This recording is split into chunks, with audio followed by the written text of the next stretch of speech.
Welcome back to Journey to Acria, folks. So, last time our new group of adventurers decided to take a job to join a trading caravan.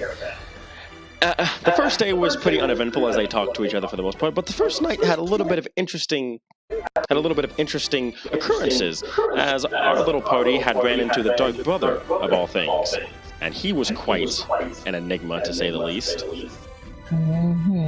And at some point, they had made their way back through the corridors of shadows, and they were saved by. Would you like to introduce yourself? Hey there, I'm Rin. I save people from the shadows.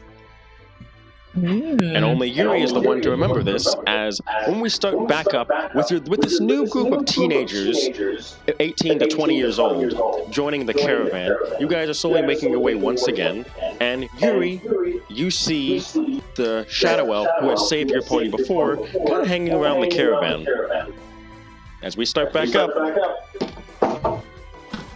So, what's everybody up to?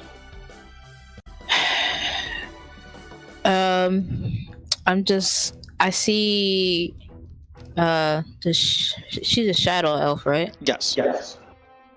Oh yeah, so I see the shadow elf, and I'm like, hey, why are you here?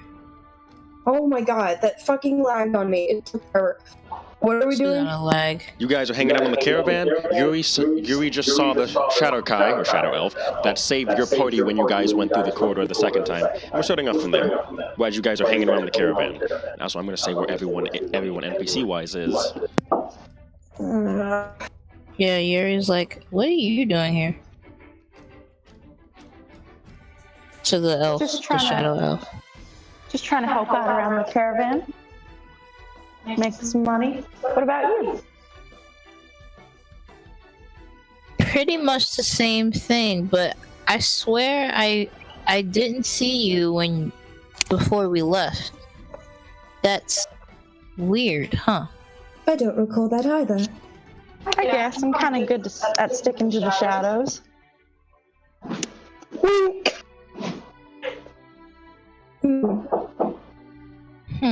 Okay then. So I'm just gonna say this because I don't feel like writing this down out loud. So let's just set the scene. Albion is hanging out at Caravan 1, leading the entire caravan as it were, and Clouds is right behind. Clouds on the horizon. The Tabaxi is sitting in Caravan 2, kind of glaring at the back of Albion's head. You know, still pissed off because of the fact that he and Albion won't seem to be agreeing on this still. You see Alluri, the High Elf Blood Hunter that Beiji had talked to last night. He seems to be wandering around the entire caravan as a whole, and the few moments that you're able to see him, it seems like he's looking for something. Okay, let me see who else there is. Okay, after that, Clouds. Greycoat seems to be staying away from everyone for the most part. You see, notice that he's hanging out in Caravan 3, count of Grey Fang. Grey Fang! I apologize. I looked at Perry and I thought of his character.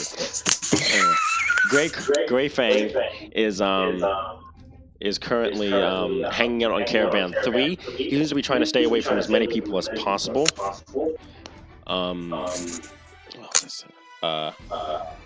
Cavo and Valky are both sitting together on cart 6. And then Daniel's kind of like just wandering around, kind of talking to different people, trying to get stories from all of them. And then you notice that new group of teenagers that you guys met. They all disperse amongst the caravan. But you notice Jajo, this pale human with light gray eyes, black hair, and this what appears to be a raven necklace around his neck. He appears to be. You guys noticed for a while that. Actually, no. Everyone roll perception for me, real quick. I need to get my dice out. Rolling perception. Gotta get your dice. Roll persuader. He wants it. For Narnia and for Persuader.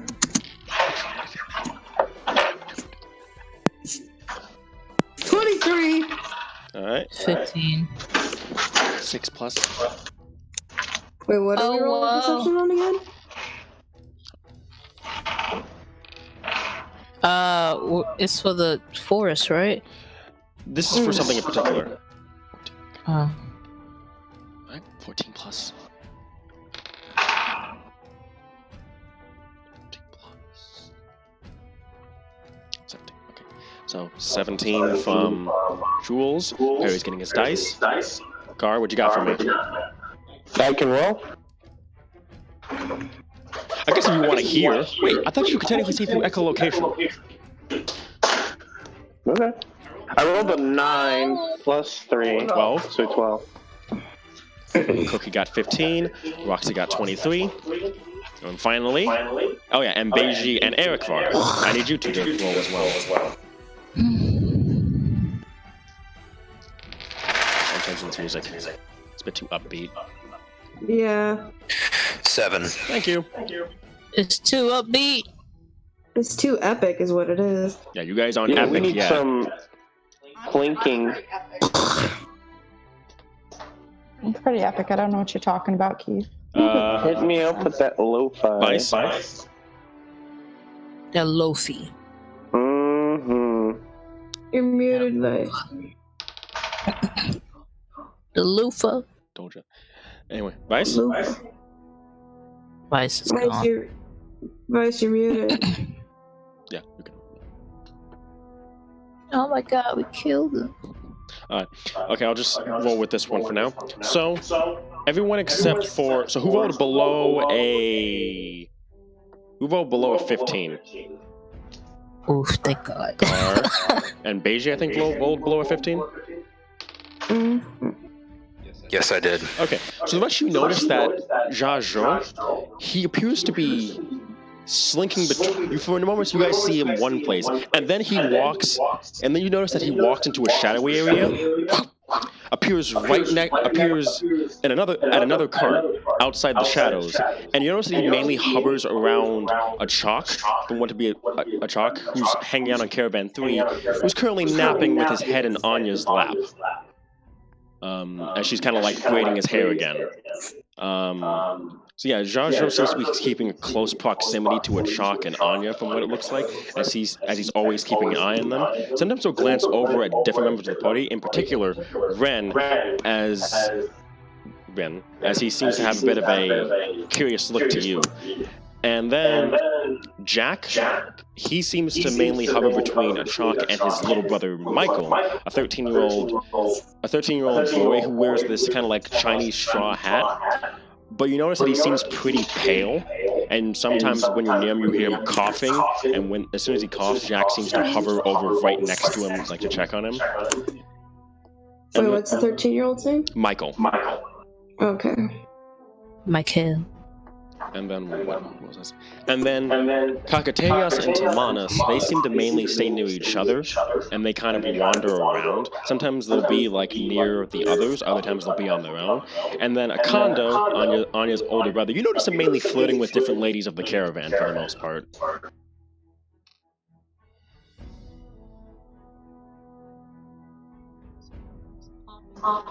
One of them seems to be stepping through the corridors of shadows from what it looks like. Two of them are resting. One of them's the child is reading a magical book, and the rest of them are wandering. The one stepping through the shadows, does he seem to realize what he's doing? Oh, he knows it. Okay. He purposely walks towards the shadows, comes back another way. Okay. So, anyone you guys want to talk to in particular, everyone's opened up for the most part, for like NPCs you want to talk to. I'll go ahead, I'm not sure. What's his name again? The Shadow Walker? Yeah. Zha. Jajo. Welcome back, guys. I start wandering over to Jajo as he's shadow walking. And then he pauses. And I kind of just, as I'm a few feet away from him, I step into a shadow and then appear right in front of him. He seems to give a bit of a slight sigh as he looks at you. Shadow Kai? Hey there. What are you up to over here, stepping through the shadows? Protecting my master, he says, as he steps between you and the caravan that Chalk's sleeping on, and you. Just curious as why you're stepping in and out of the shadows. Boredom more than anything else, and to keep making sure that my resistance is built up. After all, lesser minds. And he seems to glance over at Beiji and Marhan when he says this. Don't exactly fare that well there. As he can kind of, as Rin, you can sense this too. Everyone in the party still has a little bit of shadow energy on top of them from their travel through. So you can sense it on them, and he seems to sense it too. What the fuck? Okay, sorry. What's his race? He's a human. Pale human with light gray eyes. with a necklace of a raven around his neck. And a black cloak with the sigil of the wolf on it. So do I recognize that he follows the Raven Queen? You know that is a necklace of the Raven Queen. You don't know if he follows her. Okay. Is there anything I can help you with, or did you just step into my way to have a nice conversation? Pretty much to learn a little bit more about you. I see you have a sigil of the Raven Queen. What, the Shadow Queen? Yes. It is her because of her that I have this affliction, so I might as well keep this token on at all times. What's the affliction? Then he pulls out this scythe, and he pulls out this scythe that seems small, and then he proceeds to pull it all the way out as it's a retractable one.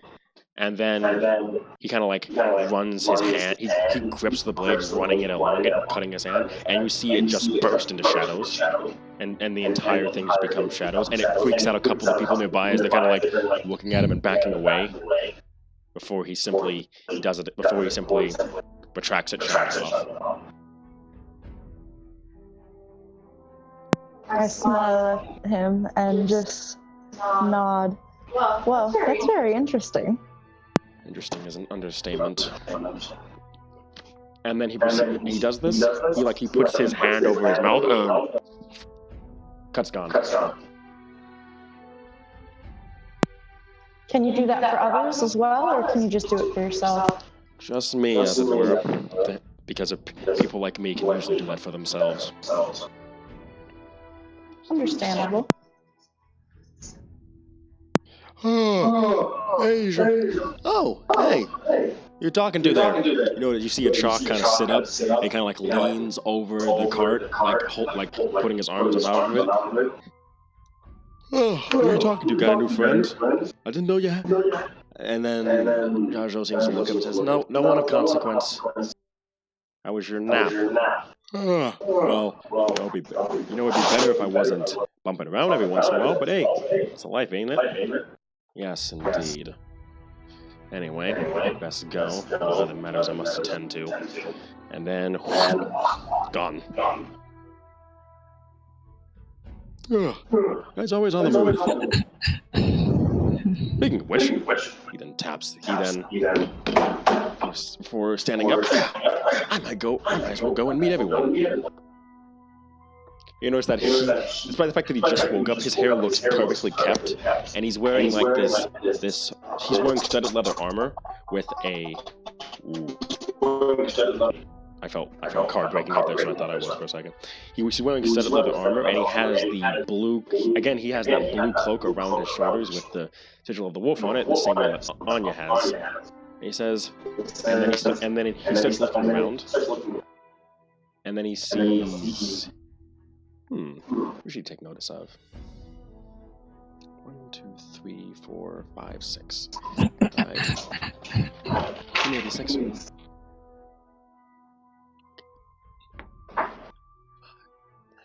He takes note of Horatio before simply just hopping off the caravan and going to do his own thing. Wait, what about me? He noticed a Chalk seems to look at you for a moment, and he kind of takes a bit of interest before he hops off the caravan and just starts walking around. Do I notice that he looks at me? Roll perception. Pick up dice bags.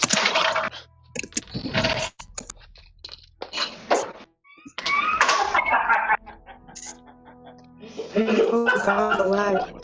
Hmm?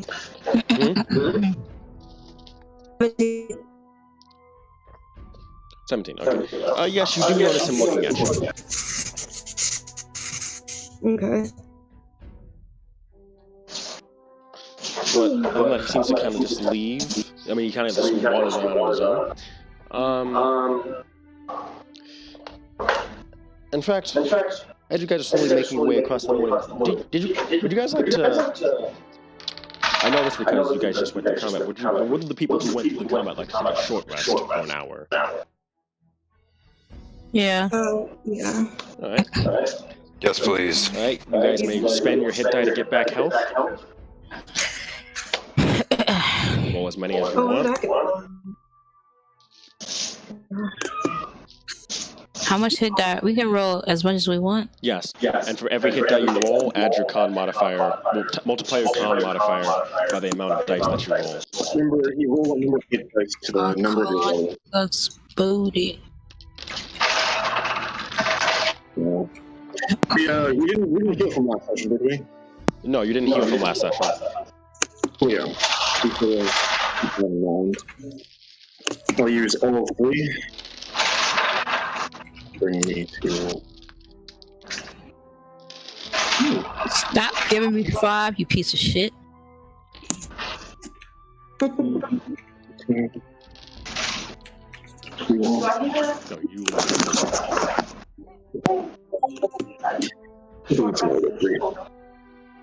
Okay. I'm at full health again. Full health, y'all. Yeah. Careful. It doesn't matter much later. I think I... Oh wait, do we get... Wait, do I have... Short rest. So anything you gain on a short rest, you got that back. Okay. So do we get spell slot back? No, you spell slots are long rest. Alright, well I'm already at full health, but like... Alright. And my surge and my second When are wonder. we gonna get a long rest? When are we gonna get a long rest? When it hits nighttime. It is currently 11 a.m. now. Damn it, I wanna sleep now. You got your key points back. You should be happy. I What just else? wanna sleep. So, actually, during the short rest, Yuri, you remember that boy Jack? Jack. He kind of wanders over to you, Yuri. Is there anything on you that signifies that you're a student of the Sea Warrior? I got a little, I guess a little, well, not well, I guess a sash, kind of. Oh, okay. You notice that what color is your sash? Does it signify? It's like a light blue. Alright, quick question. Does your sash signify what level you are in the monastery? Yeah. What level are you?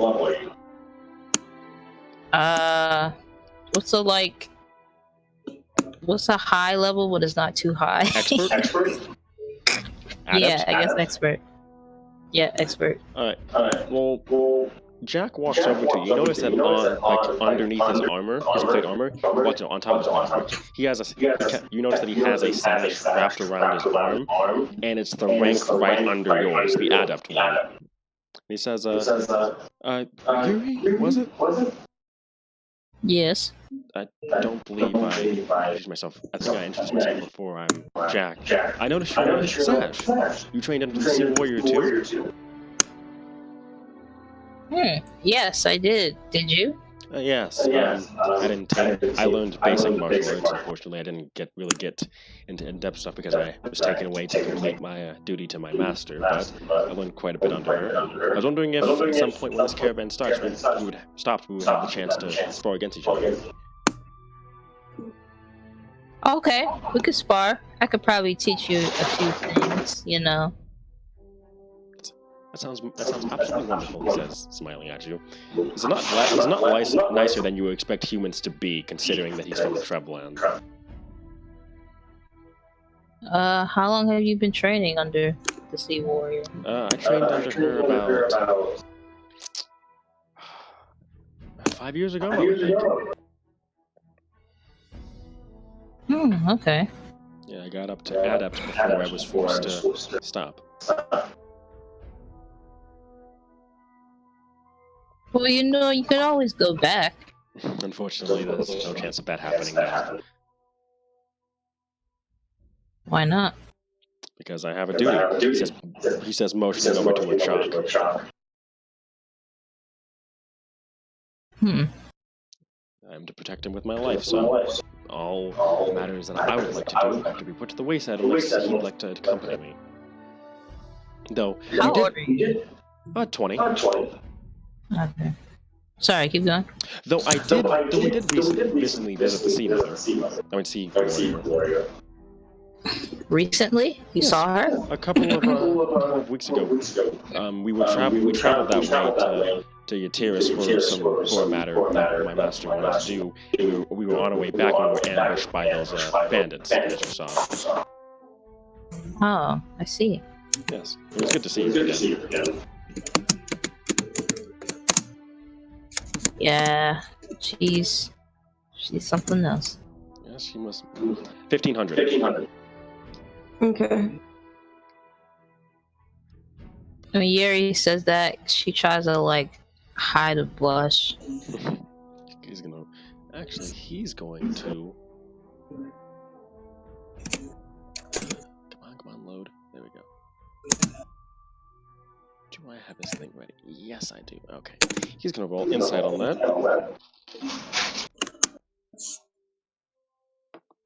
That's a 16. Oh fuck! What do I roll? Deception.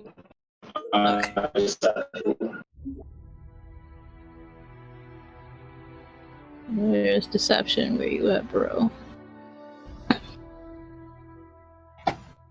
Deception.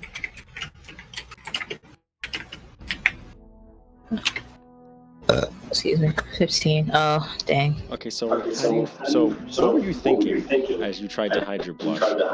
Like, what's the reaction? What is he supposed to get off that you're blushing? That Yuri may or may not like. Okay, well, she kind of likes the sea person. Jack kind of gives a smile as he notices that, and then he just gives a slight bow and says, "Well, I must go back to what I was doing before, but I look forward to sparring later." Okay, same to you. He smiles, gives a bow, and his plate and walks away. Oh, Yuri bows before he leaves. Also, do you do like a slight or a deeper bow? A deeper bow because she knows that he's a part of her, thing. He does the same thing before he leaves. At this point, he looks at so, Beijing and Marhan, are you two near each other for the most part?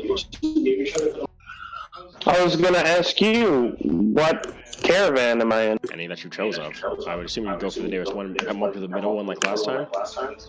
Yeah, something like that, like 5 or something. Beijing, are you there too? Which one is he by? 5.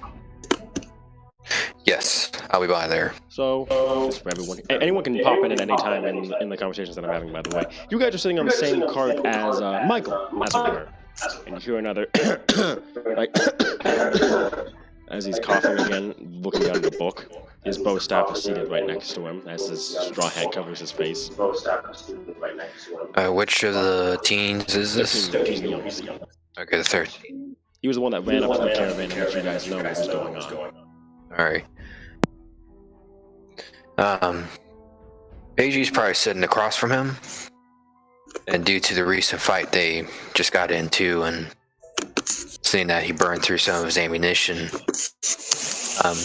I looked through the old chat, the play-by-post chat, and I realized I actually have additional munitions and stuff like that. So, just for the sake of it, across and slightly adjacent to the boy, you see him, he has like a big bag of bullets, some like wax paper and whatnot, and then like a crossbow bolt with like a box of bolts and a couple of daggers, and he's just like trying to figure everything out. And Horatio? I mean, not Horatio. Marhan, thank you. What are you up to?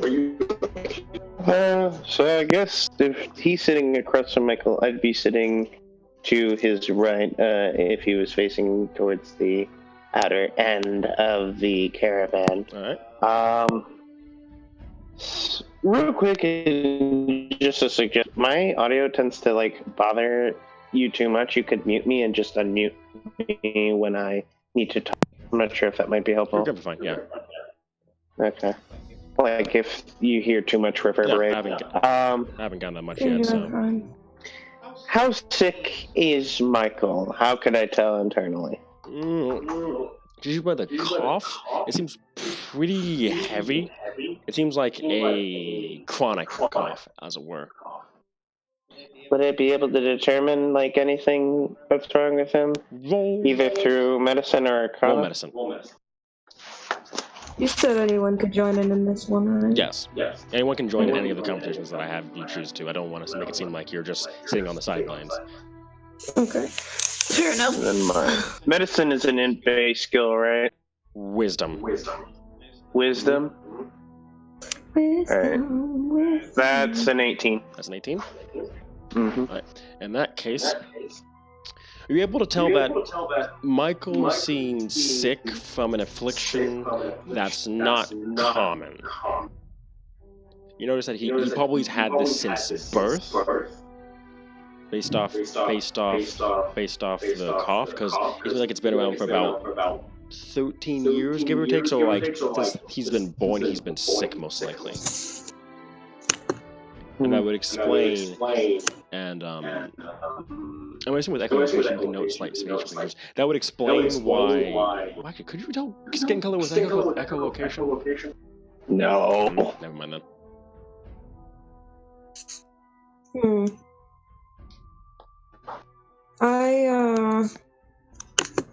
I take out my knapsack and I pull out a little thingy of honey, and I pass it to Michael.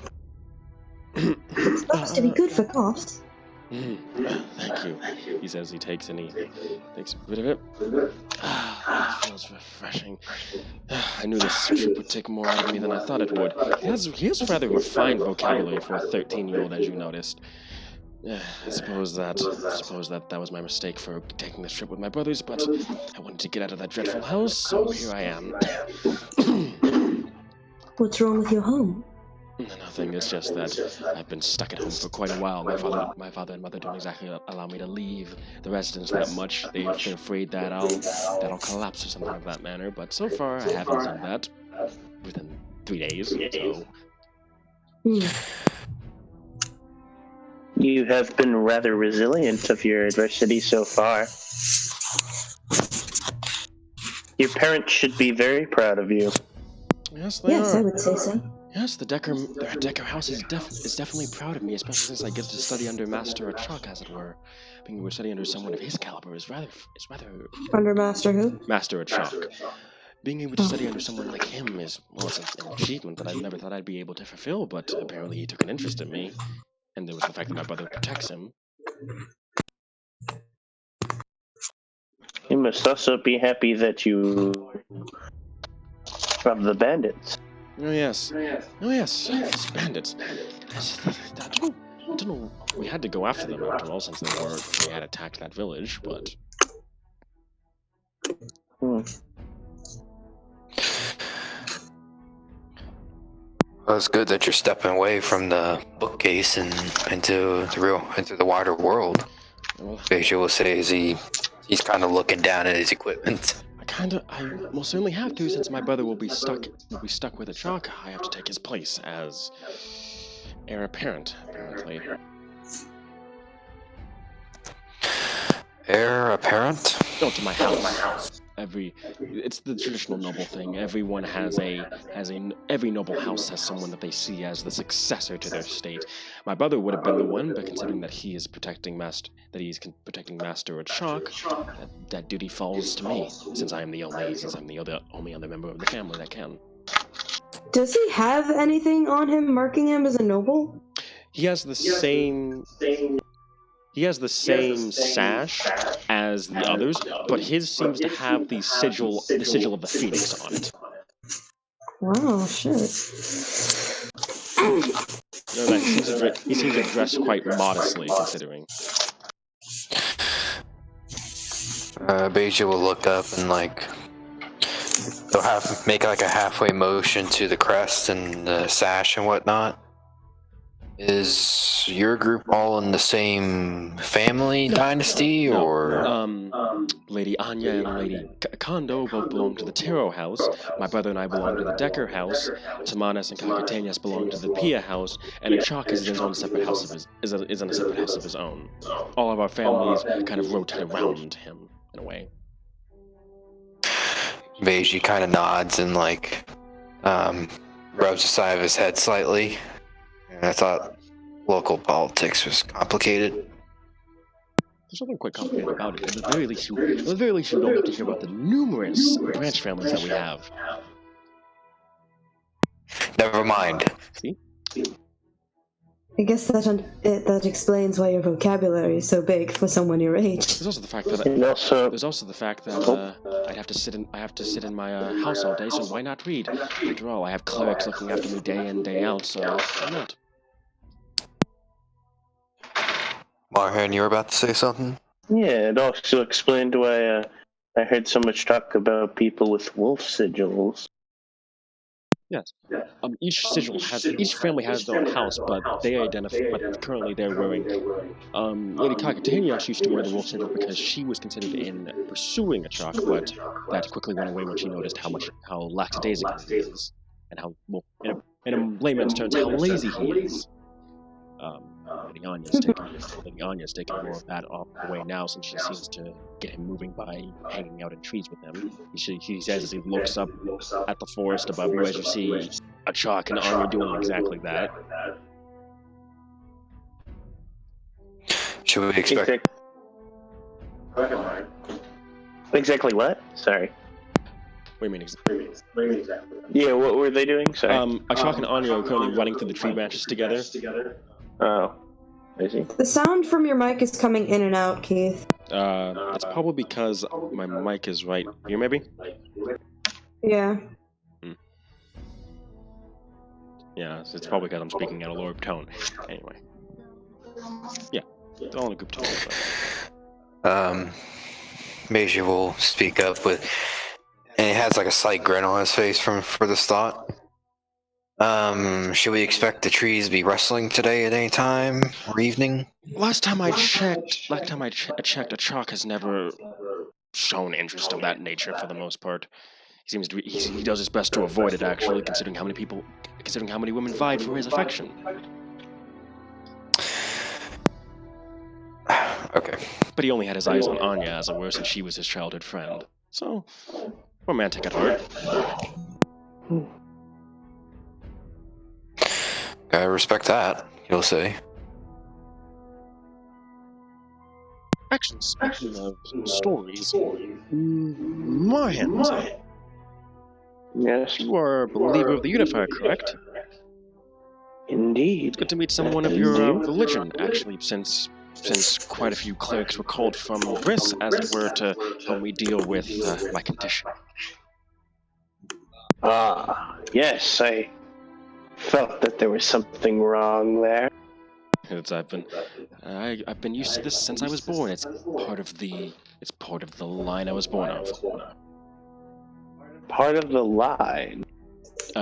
He then points to the sigil on his sash. Yes, I was born with an aether mark, as it were. And that is what causes the coughing? Yes, while it does give us more magical attributes in a way, it also causes some side effects. In my case in point, he takes out a thing to cover his mouth and he pulls it away. You notice that there's blood. For the people who can see, you notice that there's blood on it as he puts it away. Yes, I have a condition that I have to deal with constantly. Unfortunately, Achak has one. All of us have one in our own way. Me and Achak are the ones with the more grievous ones, as it were. And Do you mind elaborating what Fox is? You would have all noticed him using his lightning with his bow, correct? Well, if he uses that too much, he is prone to have a heart attack or a stroke, as it were. It's something that could happen at. Well, yes. Despite his fancy for combat, sometimes gets him into rough situations, and he'll be crippled by the event for a little while. Which is why he motions over to Jack and Zhou, who seems to be watching Chalk very closely as he's staring up at the trees. Both of them watch over him with such fervor. Well, I suppose so long as he stays in the caravan, we'd be here to help him. He'll be fine. He hasn't used too much of his Aether Mark lately, so the most recent extent that I saw was when he attacked that ogre, and that wasn't too much for him. So. Well, let's. I've seen people being buried on the trade routes for stuff happening, so hope he does not join them. Yeah, he's made of stronger stuff. He'll be fine. Besides, I'm pretty sure his brothers would spend no expense trying to find a wizard or cleric to bring him back to life. He has quite protective brothers.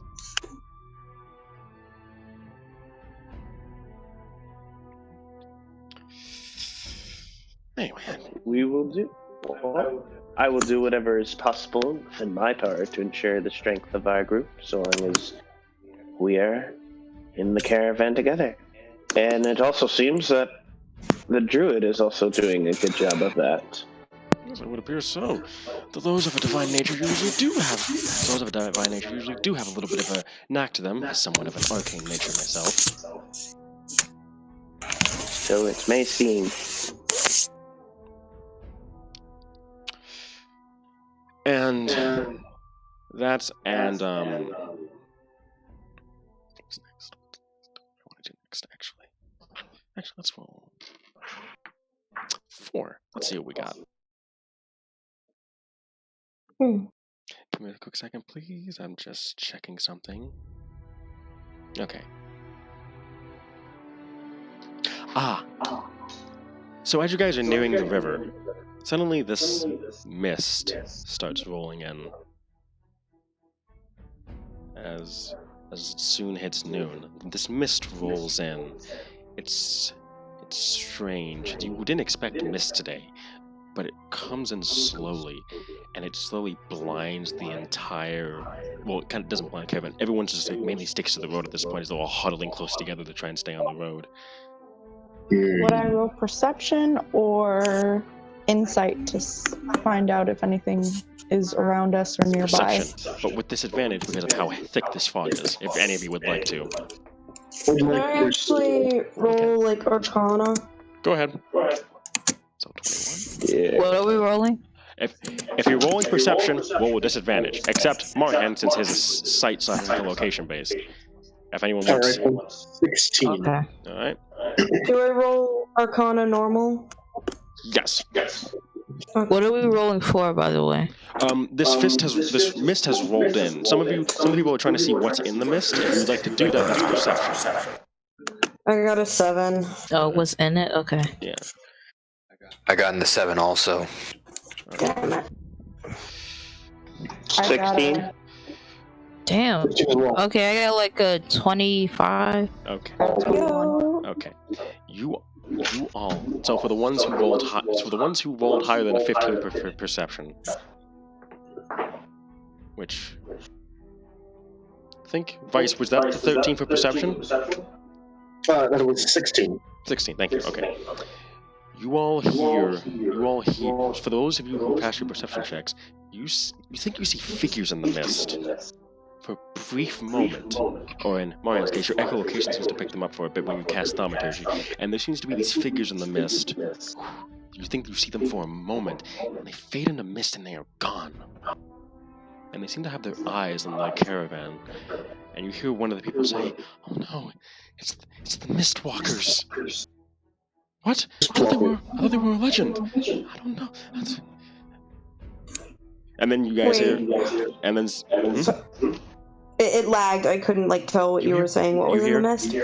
Wait, the mist? Is it the Mistwalkers? What? I thought they were a real legend. What? But this mist is weird. Everyone stay close together. You hear a group family kind of huddle in together as they're kind of looking around afraid. As a far traveler, can I roll history? Go ahead. Actually, yeah. Can I do the same? So I think I have the same. Got a 6. Plus your history modifier. My history sucks, but I still want to know. 18. Anyone would like to roll history since you all heard about the... Fuck. 10. Oh, can I give history a shot? Go ahead. Not one. Yes, that one. Oof. Fuck! Not one. 2. 17. Okay. Well, I think did you roll a Vice or no? If you rolled a roll 20, I can't see it currently because I chose not to roll because I was just going to ask them instead. Okay, so for Rin, Yuri, and Horatio, the Mistwalkers are dead people. They are people who died in the mists during the long night and have been cursed to forever walk the land, following mist wherever it may be. For the most part, they aren't violent people. What they seem to do is they mainly aid people lost in the mist, and they watch out and they watch those who enter it, making sure that none of them are of ill intent. And if they are, then they kill them. Oh gosh. Question. Only the people with ill intent, or the people with them as well? Just the people with ill intent. You've heard stories about, all three of you have heard stories about a party walking to the mist, like a caravan, like a small, camping party. And by the end of the mist, everyone who was someone of ill intent was taken away and found their body parts found strewn from the treetops. That's like an SCP, Lamel. Nothing. I'm just praying to the unifier. You notice that as soon as you guys enter the mist, and do you guys tell the rest of the party this, out of curiosity? I do. I just kind of try to make sure that I'm closer to the edge of the caravan, blocking some of the others that might be weaker. So you know. But I don't want to freak anyone out. You notice that Greyfang is afraid as he's walking through this caravan, as if he's hearing things. He's kind of glancing around as he grips his. You know how his. What hand did I say? I think I said his left hand was cloth. Mm-hmm. He's gripping he's rubbing his cloth left hand very earnestly as he's kind of looking around, afraid for a moment. Do I notice this? So, Yeah, I think we all noticed it. is anyone going to talk about these creatures Say that again, Vice? at any point? Is anyone going to talk about these creatures at any point? Horatio did bring it up. Okay. So Horatio brought it up.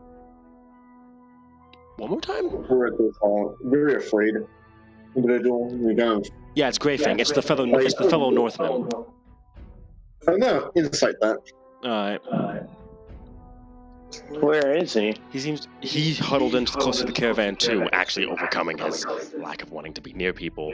And he's kind of but he's kind of keeping his own distance as he's walking next to the caravan. And you notice that he starts clenching and unclenching both of his hands now, mainly his left hand a lot more. As his cloth. You're so close to everyone. I don't like this mist. It isn't natural. Would you roll an insight, by the way? Natural one, so he's just asking him. This mist isn't natural. I try to go over to comfort him. As soon as he sees you nearby, he's like, don't touch. And that same thing you noticed last night, noticed last night, Horatio, it happens again. Oh gosh.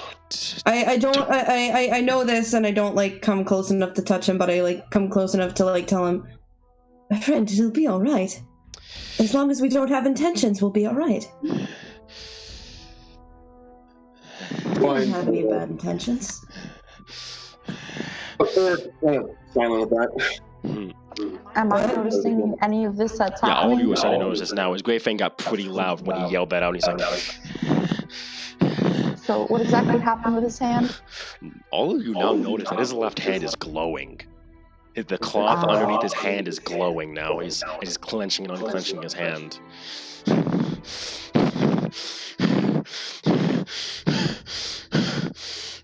I don't.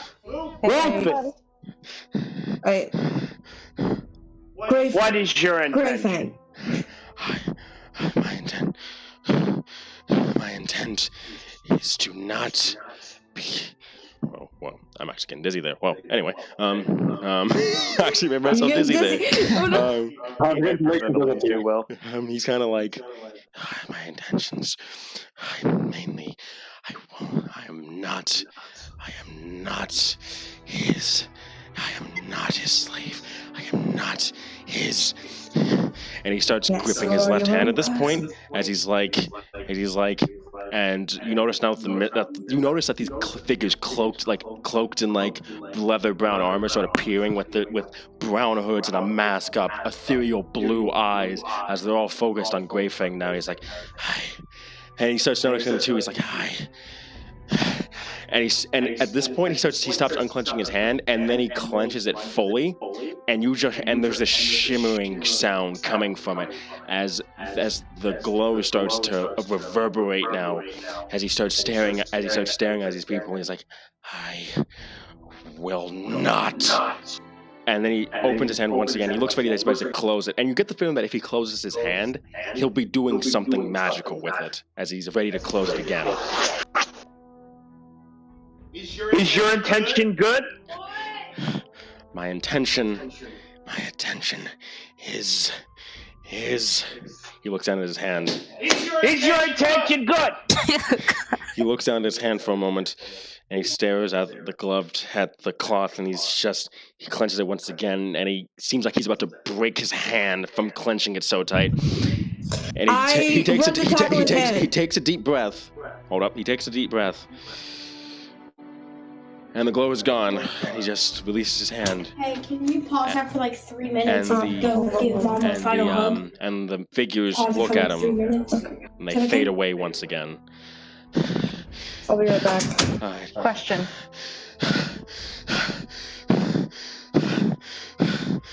Yeah. So I have a spell called Hide Tracks. Mm-hmm. It can hide all footprint scents and similar signs of passing. Mm-hmm. Do you think it would be helpful to hide intent, or would that be possible? He would only hide his movements. And he kind of just he calms down. He says,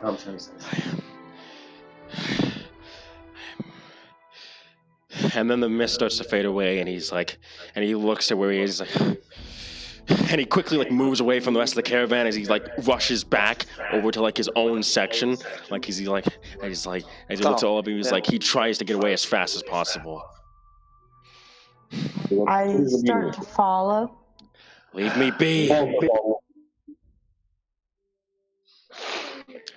What a shame. Leave me be. I do not need any of your aid. And he continues to walk away. What was that? Well, that was a rather interesting event, now, wasn't it? Achak says as he drops down from the trees. That was rather interesting, now, wasn't it? Well, I suppose his intentions are good enough. This is a strange land. Full of strange people. I had to give my mom one less hug when I missed. Grey Fang said was leaving, and then Rin and Eriko tried to follow me. He said, "Leave me be. I do not need your aid." And Achak came down as he left and said, "Well, that was rather fascinating, now wasn't it?" And Morhan just spoke, and he's like, "Yes, strange man in a strange land. I wonder why he came down here. I mean, Northmen aren't exactly liked, especially Lupin, considering that, the whole long night incident, as it were." He has a bit of a lazy smile on his face. I wonder what that glow was. Kind of fascinating, don't you think? I feel bad, like, on the inside because I knew about it and I wanted to help him, but he let the leave. Hopefully he doesn't get himself killed, and if he does, hopefully he does it somewhere quietly, right? He doesn't seem to be well. He doesn't seem like he's getting along well with everybody, from what it looks like. He will. His intentions. Okay, Vice, you're gonna have to say that. I recommend getting closer to your mic because it's kind of hard to hear you. Northman never asks for help. Yes. You have to go to him. Yes, they never ask. Yes, Northmen never ask for help. Now do they? He says, looking at Eric Farr. Yeah. You have to go and provide it openly. Well, I'll leave that to better capable people. After all, I just get in the way. After all, I'm kind of useless. So. Go do that though as well. Then. Let me see what I can do with that situation. As he begins to approach. Hopefully that doesn't end badly for him. Chuck says as he watches. I said, leave me be, Northmen. Not before we get an answer for what that was. It was nothing of your concern. It is something that it was something that I will deal with on my own. Yes, but as long as it is not something that will endanger the rest of this caravan. The only person that it will endanger is me, he says as he turns around. Now leave me be. Your people have done enough to mine as it is. People is not a concern. I'm concerned with the passengers and the individuals on this very vessel, and you are among them. I am not one of them. I am not of these Southerners. I am a Northman. No matter how much it pains me to admit that I was cast out, I am not one of them, and I will not grovel for them for aid. And I will not take it when it is not needed.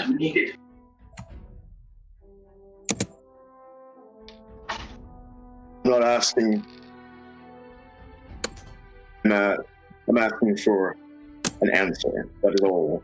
I do not provide you with help. I simply would like to know. If help is needed, it will be found. That is all. Then continues to walk off on his own. Okay. I'll give you that. As he just walks away, making his own way. As this kind of exchange happens, is off of which cart is Grey Fang kind of walking along? At this point, he's kind of like heading up. He's getting close to Caravan 1 as he's trying to get away from basically everyone at this point. Alright. Can you repost the picture? There is no picture of Grey Fang, as it were, but I do have a bit of a description for him, as it actually. Okay. He's... NPC. Still hope that he and pray, my man Unifier, that he finds peace within our group eventually. Those who caravan together care together. So Grey Fang has mainly white fur. Actually, he has pure white fur because it is winter currently, so he would have that type of color. It's kind of dirty considering that he's down south where there's not as much snow. You notice that he has that cloth around his hand, like I mentioned before, and he has this scar running down the side of his neck. Kind of a deep one on top of that, as if he's been injured in some way. Running where? Running down the side of his neck on the right side. It looks pretty deep. It looked like it barely missed his artery.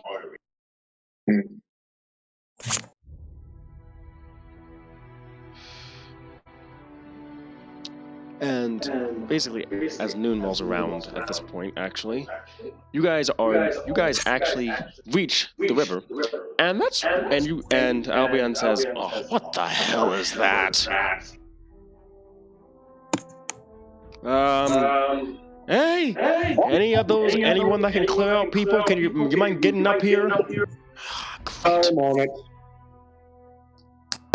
I start heading towards the front. Likewise. Beiji slings up his gear and jumps off the cart. We got a bit of a problem here.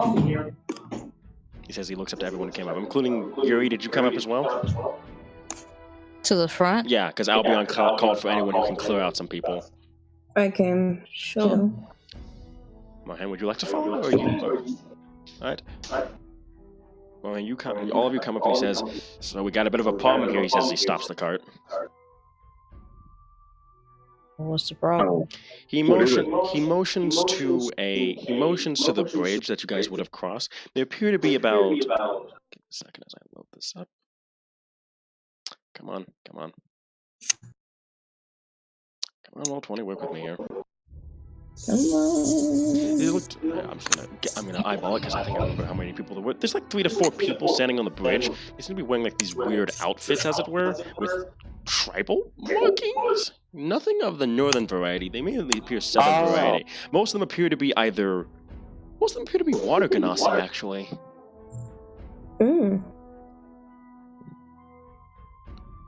I don't know what this is, but you guys mind telling them to move? They're kind of in the way. Yes. Oh. And he kind of just looks around to see if any of the others are a bit more persuasive.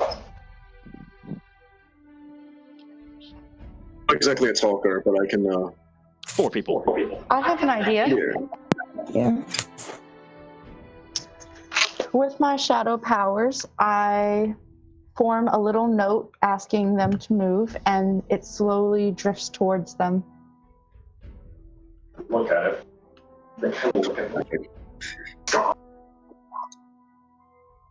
As I swipe it away, it vanishes into air, but... There's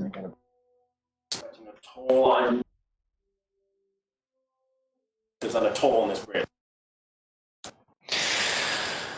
Beiji will look at the others. We didn't hear a single bit I of just that. realized that. Albion said, oh, I really hope that okay, I'm not spending more on this trip than I have to, and I know for a fact there's not a toll on this bridge, so I am not paying them. Beiji's gonna hear that. He'll look at everyone else and say,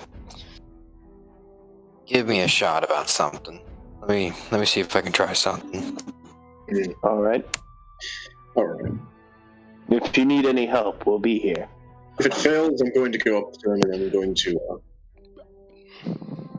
intimidate them. You notice that Jack seems to pop up. Would you mind if I came with, as it were? Jack is... Jack the truck. He's the older brother of Michael. Alright. Actually, may I follow along as well? Bring the caravan up here anyways.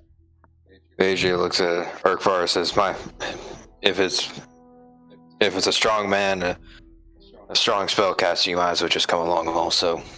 Because I can tell whether someone is lying or not. Thank you. What movie is that?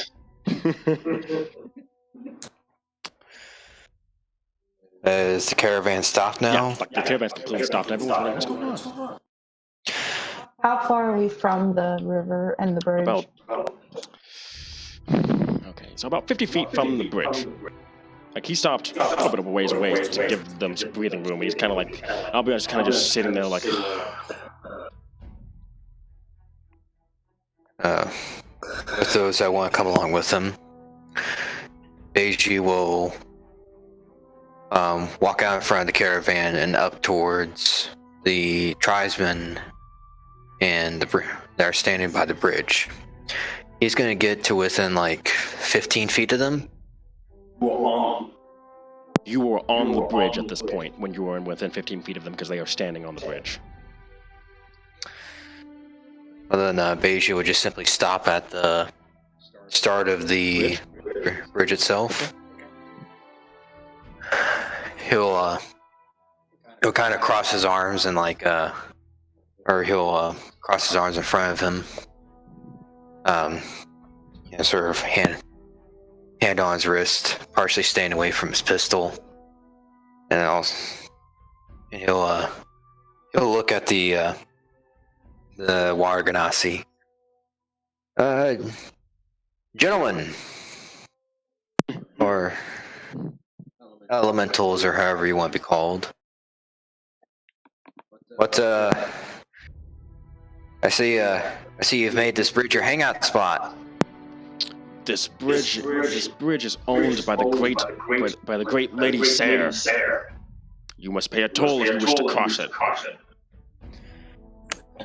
How much is this toll? 10 gold per person. Not per cart? People.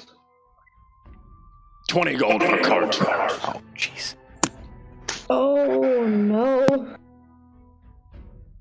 As he says, this Beiji will like turn and look back at the caravan, and he's looking at the Albion, and he like he makes a motion. He like points to himself for person, and he'll like 10, and then he makes a motion for like a cart, and then it's 20. Yep. He just said, you see him shout, hell no! Hell no! Down! Bring it down! There is no bringing it down! That is the will of her lady, the ruler of this river, and you will obey her.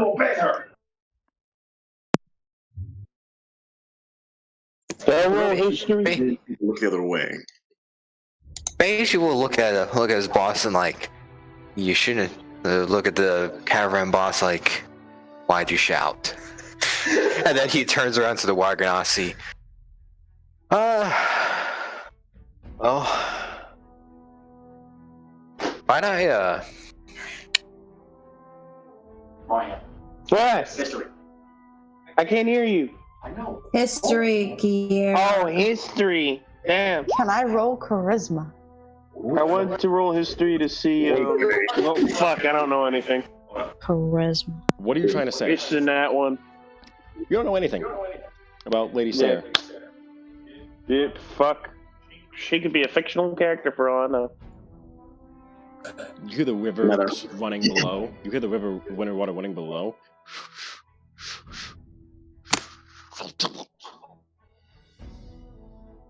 Wait. Oh my god. Beiji, he's okay. He said 10 per person and 20 for a cart, correct? Mm-hmm. Well, can I propose something? And what is that? How about 3 gold per person?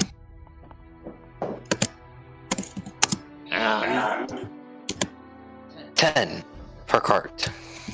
Does this please you, Lady Sayre? He seems to shout out to the river.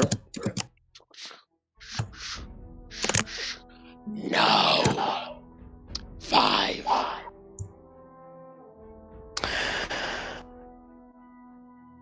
What if I were to say this?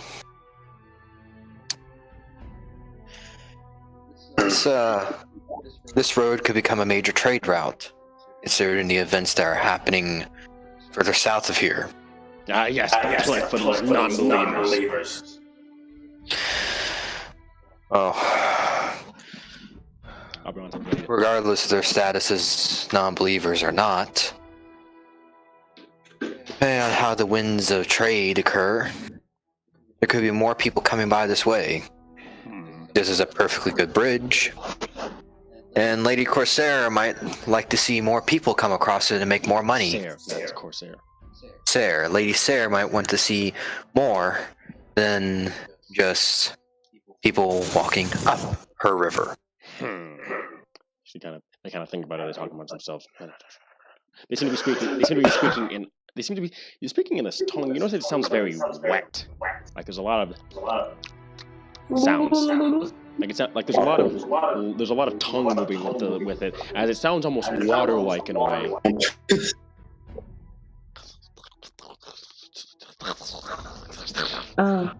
They're speaking damp. doesn't even talk to each other. Lady Sarah, does this please?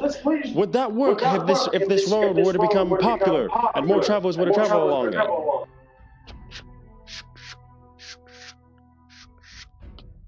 What does Lady Sarah look like? You don't see Lady Sarah because you don't see Lady Sarah. All you hear is the river moving and then.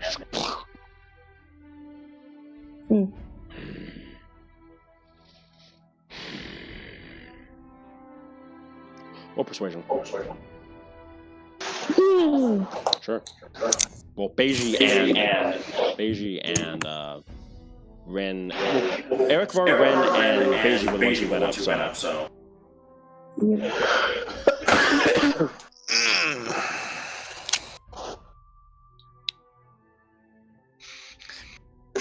Would you roll? I just remember how bad my charisma is. Would you roll? 7.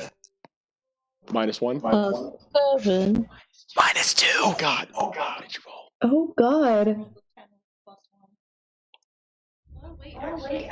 Eric Var, did you? 20. Persuasion. 19. 20 plus 1. Consider. Could that help? If you want. See, the thing is, though, when you do that, it only works on one guy, which means the other ones will know this, and they have to roll a save, by the way. Eric Var, you could have come up and say, just be on with it. I'd like to be done. I'd like to be out of here as soon as possible. In a way, like you're just not tired of this. And they kind of think about it, and they're like, and she kind of thinks about it. She's like, Wait. Actually, can they reroll? Because I can give one, or can one of them reroll? Because I can creature an advantage on intelligence or wisdom. who do you want to give it to? It's either Beiji or Eric Var. Beiji has a -2. Eric Var has a +1. Plus 1. Yes, charisma. Eric Var rolled an unnatural 20. So Yes. He already rolled an unnatural 20. Do you want him to roll again? Or do you want to see if Beiji can try his hand? Because Eric Var looks like he's doing pretty well right now. does his work? Lady Sarah seems to think about it, and she says, "Very well, but mainly because the handsome one was so persuasive." Oh shit. All right then. You are pleased, Lady Sarah. That'll be 3 gold per person. And how much you say for the cards? 10 per card. I'll be on kind of things, but he's like, fine. When the proposition is made, Beiji turns back to the boss and like, Fine. Come on, your paycheck though. I give 3 gold. he makes a motion of the points to the pistol. Or So all of you pay 3 gold. All of you have to pay 3 gold as you cross the bridge as they let you I would also through. like to do one other thing. Yes? Yeah. I would like to make a small offering to Lady Sarah. What would you like to do? I give her a trophy from one of my hunts in the past. What is it?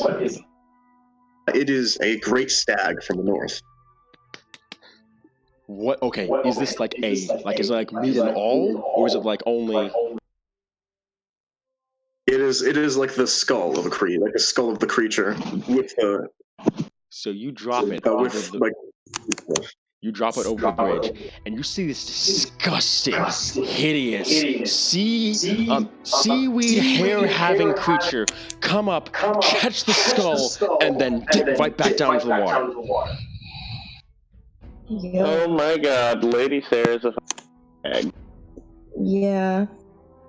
And looks like we've got ourselves a situation. And see, he kind of looks at his glaive, and he kind of thinks it over for a moment. Suddenly, I don't want this coming out of my paycheck. Nah, JK. No, it's fine. I pour some honey in the. No, she loved it. She takes it, and then you hear a, "Thank you." I'm gonna pour some honey in the river. Oh, dreadfully sorry. And then I just like go. Pause, let's go. So Eric Var, what are you gonna do? All right then. Okay, let's see what I can do here. I'm gonna try to persuade Lady Sarah for a moment. Okay, what are you gonna do? That's right, boy. Roll seduction. I'm gonna try to. Is there any way that we might be coming back through the route? Is there any way to know some kind of some sort of service that we can provide to this bridge? For you guys are new. Wait, are you asking me directly? Like, are you heading through this route again? No, what I'm trying to say is I'm going over and like sort of near the riverbed, sort of asking Lady Sarah, why is she collecting gold and whatnot? Like, is there a specific project, a quest, even? For the great, Then this being of water seems to come. This water being seems to poke its head out of the river as it looks at you, and you hear her voice coming through it. As she says, "For the what was it called? Give me a second. Sorry. I just thought about this. I forgot the name of this thing. I am bad at this. Sorry.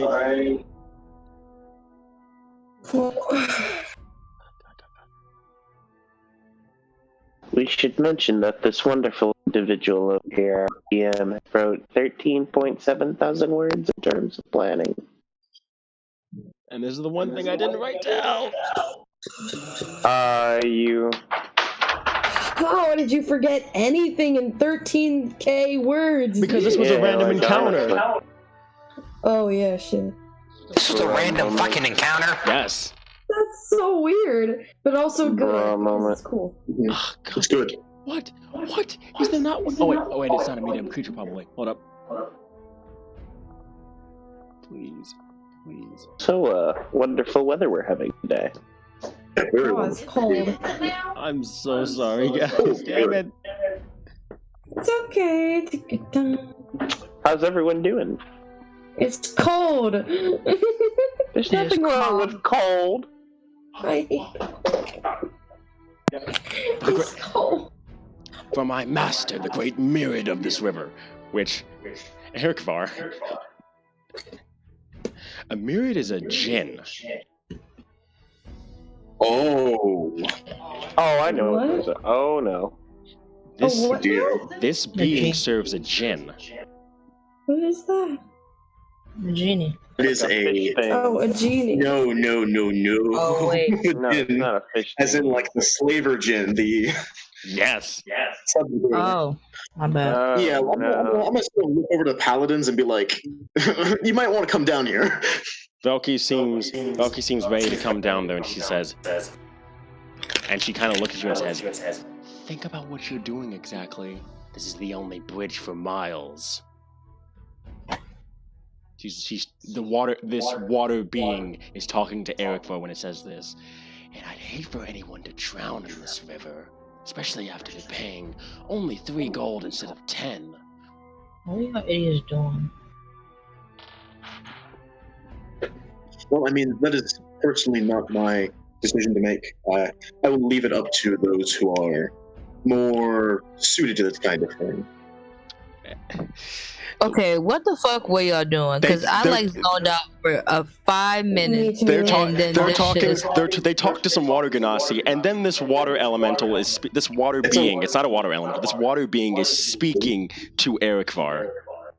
This thing made of pure water is speaking to Erikvar. Just him? Yes. Yeah, he just goes down. He's just trying to see if he can lure out this sea hag who's posing as a spirit of the wilds. This is a pretty offensive thing. He really wants that trophy back, and he's like, "Listen." Now, is there something that you want in particular, or? Yes, I would like to take my trophy back. I thought that this was a river spirit, an actual one. Not just you see this water thing gag for a moment.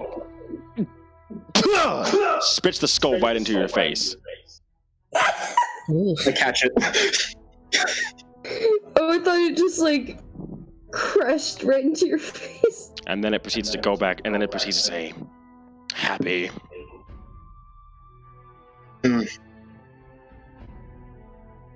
Anyway, I thought you were one of the good ones. And then the water thing proceeds to turn away and walk, and goes back into the water where you cannot see it at all, as if it's one with the water.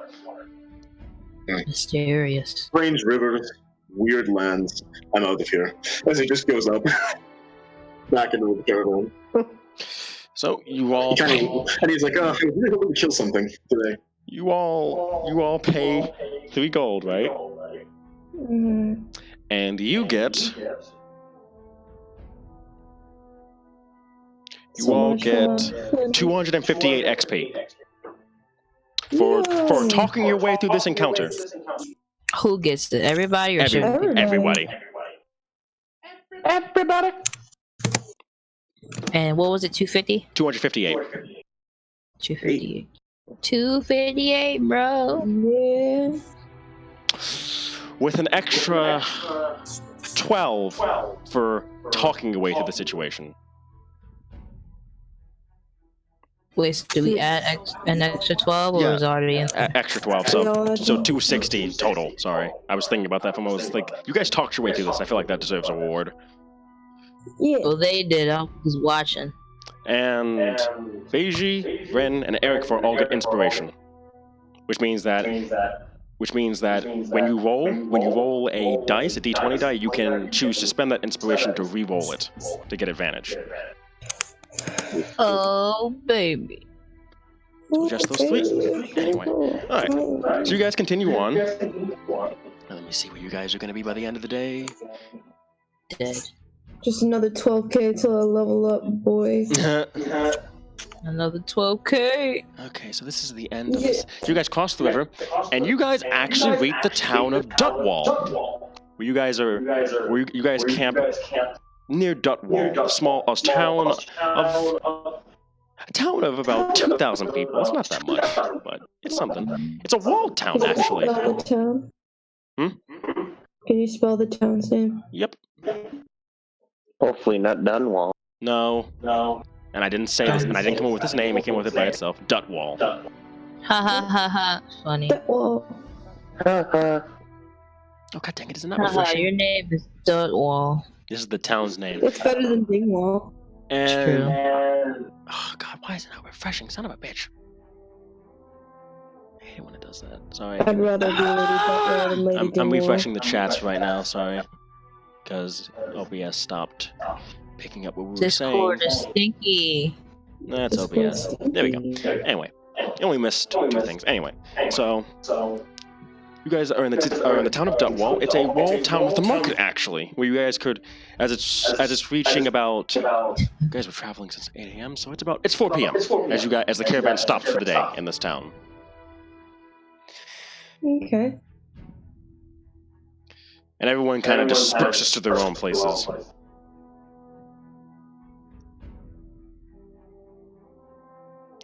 Jack visits Rin, Eric, Far, and Beiji and says, "You all did masterfully well with that group earlier. I'm kind of astounded. I almost expected it to end in a fight, as it were. I was prepared for it, actually." No. It was much more disappointing than that. They were very much stupid. I was actually surprised. Also, what was that thing in the river, if I may ask? Some kind of servant of a djinn. A djinn, as in the ones that grant wishes. Yes. He backs away slowly as he looks at you 3.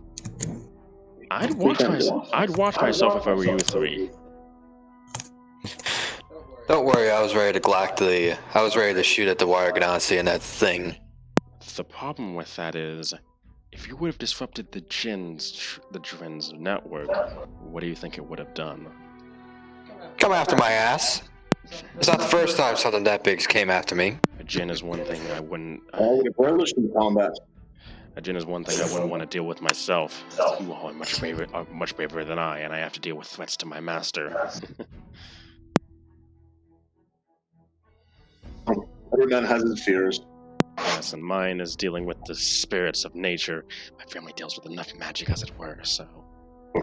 No, those are not spirits. Those are dimension hoppers.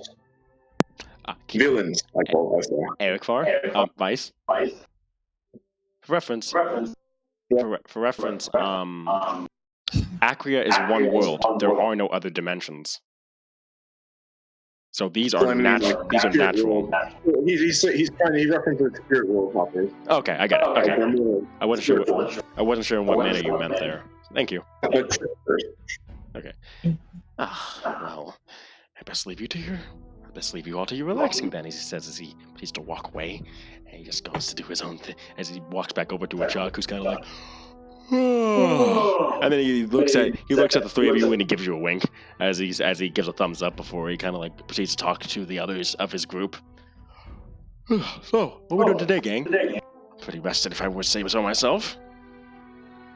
And then you notice he's talking to his friends, and you notice Kakatanias and her brother just face palming slowly.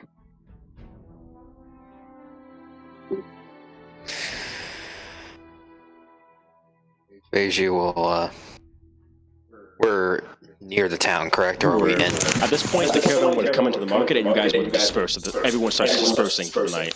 Some people are setting up camp outside the town because they can't afford to stay in the tavern.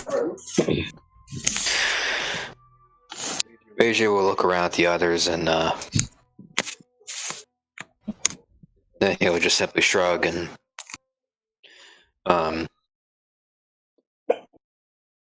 he's gonna look around for like a local shopkeeper of some kind. All right, here's a map of the town, by the way. Oh, yay. Not a picture of it; it's an actual link, so that you guys can look at it yourself. I know, Mario. Man, who are you gonna stick with? Who are you gonna stick with? Yeah, who are you gonna stick with? Someone in the party to kind of like guide you around. Who's most excited to stick with me? I can stay with you. Alright, sold. You were taken by this Shadow Kai, who just wraps an arm around yours and just says, "Let's go." Oh, Come on, alright buddy, then. let's do this. Okay, so Wait. Does he have more money than me?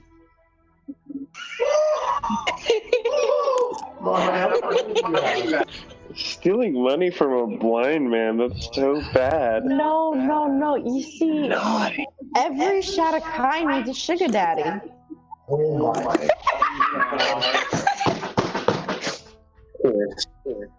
And I mean a That's how it blind goes. guy. Is there a tavern in this place? in the dog sprawl district is where there's a 15 is where there's a tavern, and the east quarter is where you have a couple of like shops, but they're not really like really good ones. No, I'm talking to everybody when I say that. There's like a local blacksmith. Don't expect anything too grand from him. Anything above 300 gold, don't expect it. There's a Can I hear this conversation? Oh, no, I'm just telling you all this. There's no alchemist because what the hell would a small little town need for alchemy?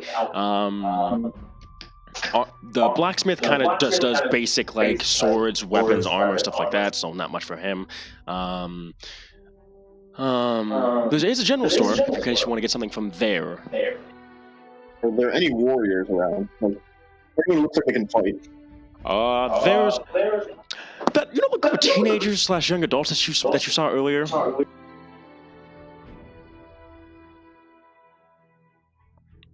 Yes?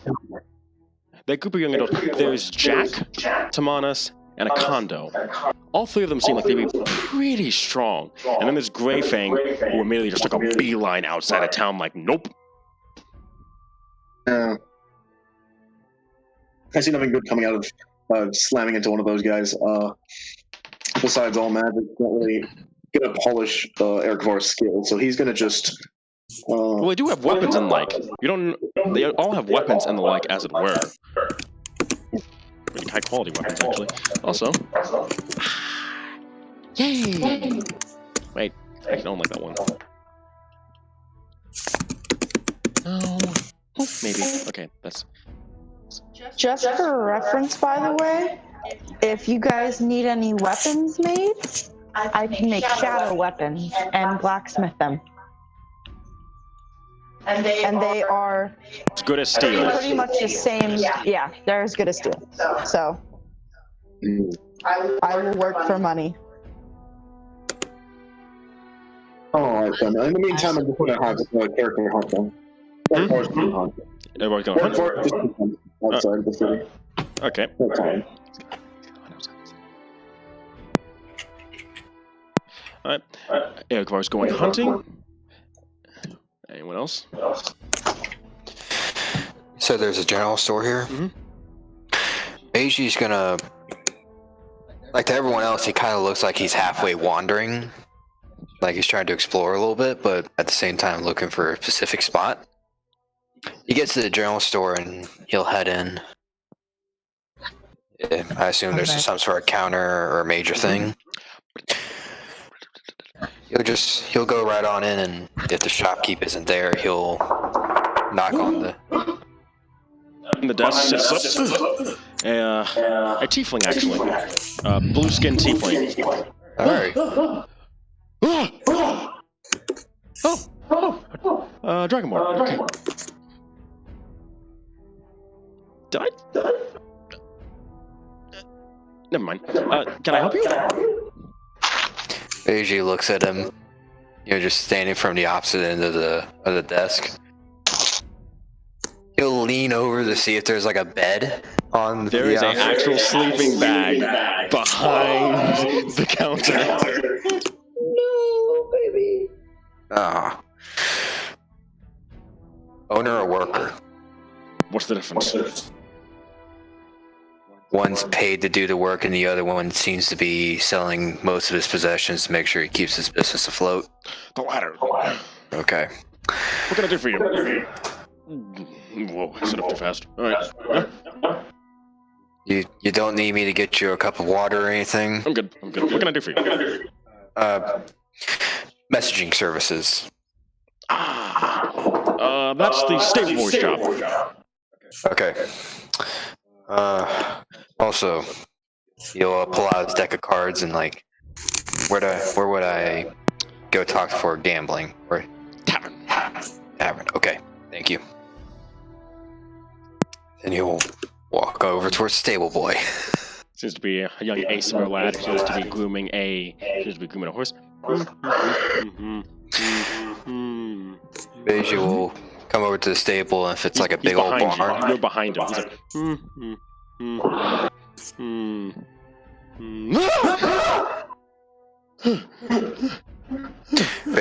Beiji just simply like when he came up, he's looking like off in the distance, and then he looks at the boy. Can I help you? Message. Sure. Me too.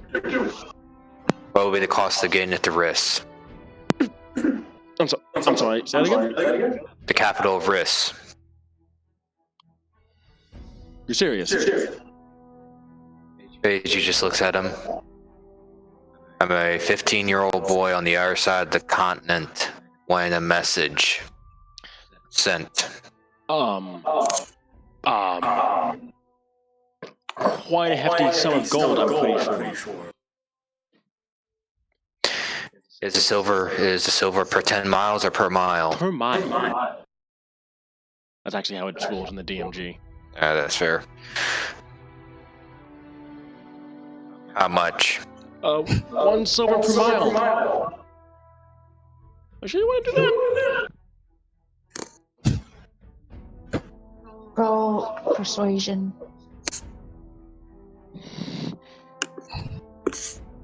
Are you glaring at him? Beiji's kind of tired from the road, and he's just started to assume this default, like, draconic face that something like his dad would have after a long day of working in the forge. Look, I don't know what to tell you. Look, I gotta pay the people to go vote out there. You can't fucking get mad at me for this. I mean, I'm in a small town. Come on, man. You have to be within range of them. If you're gonna use that thing. Just come on! It's 1 silver. What you told me to go pretty far. If you wanted to get a message out that far, that fast, you should have go talk to a wizard. I don't know where those wizardly guys, whatever they are. Is there a wizard in town? I don't know. Maybe. Those guys are always wandering around. I don't trust them. He points towards the castle. I stay away from there. I stay away from there. Is a wizard in there? No. He's probably in the tavern, probably pissing off somebody. AJ looks over where the tavern would be. He looks at the boy. Look over at the tavern. Is the local wizard one to piss people off regularly? What wizard doesn't piss people off? What wizard doesn't piss people off? How regularly, as I'm asking? Or how many times has that tavern been fireballed to high hell?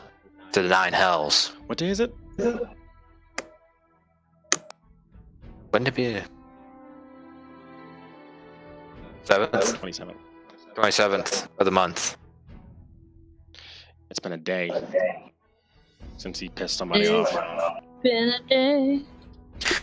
As soon as the boy says that, Beiji readjusts his pistol so it's on his front. And like he sees him like moving his daggers and everything around so they're an easy reach.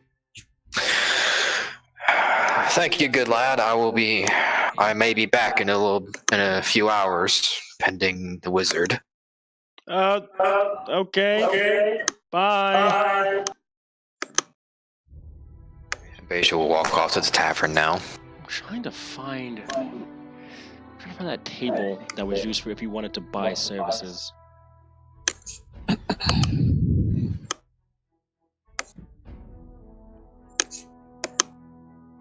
Medicine. Transportation. Communication. Okay, here we go. Okay. What? Okay. Got it. All right. So, what are the rest of you guys doing as Beiji's wandering around town? And Eric Farr is out hunting. Yuri Horatio? Yeah, Yuri Horatio. What are you guys up to? I was actually okay. So, Horatio is actually gonna approach Yuri. Yuri, were you going to be doing more of that training you were doing last night? I will. Why? I was wondering if I could just watch you. I kind of missed the ocean, so your waterbending kind of reminds me. You wanna watch me? And then Yuri covers her face with her hands, like, oh no. I won't critique if you don't. Well, I should. Question. Yeah. Are Yuri and Horatio joining me and Rin? No, they were doing their own. But it seems like they're going to be doing their own thing. Yeah. Oh, dang. Sorry. If it bothers you too much, I don't have to watch. I'm probably just going to be also making another flower crown for Pause because he got his dirty, and he snaps around to look at Pause. He got his crown. No, Yuri's like, no, it's fine. I never had anyone watch me, I guess. But sure, why not? Hell, I mean, first time's a charm. Yeah.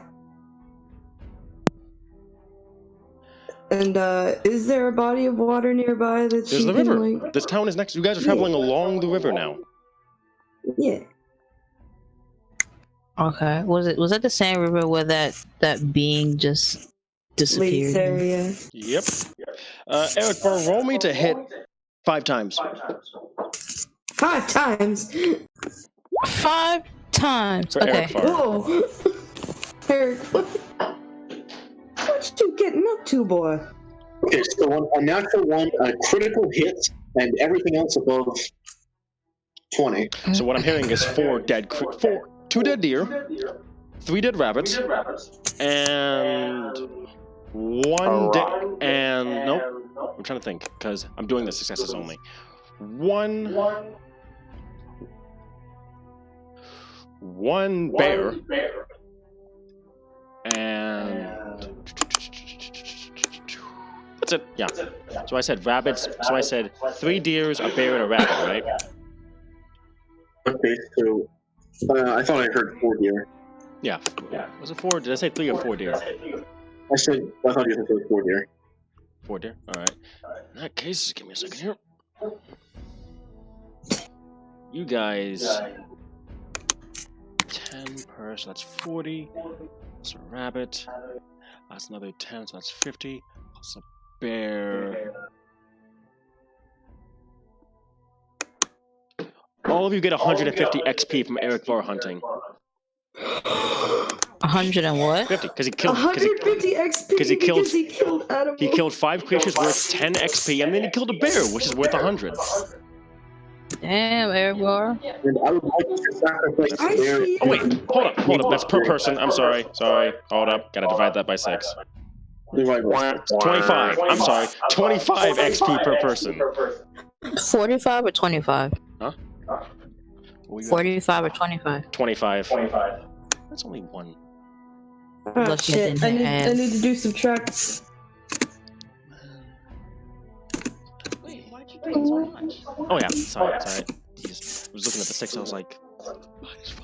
I was like, it's 5, but wait, -5. So 25 per person? Yeah, 25 per person. Sorry. Yep. I also sacrificed the bear to the nature spirits. All right.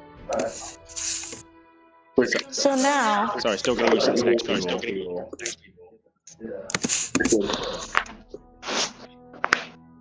5 foot flat. Anyway. Oh my god. so I name drop because I'm a far traveler and I've been around places. Name drop. Like people know me. I know people. Stuff happens. Do you drop any particular name? I'm just curious. Ren, just Ren for now, as far as we know. Not your name. The name of anyone else. Hmm? Do you drop anyone else's name, like as a way of like, as you realize that you're pretty important?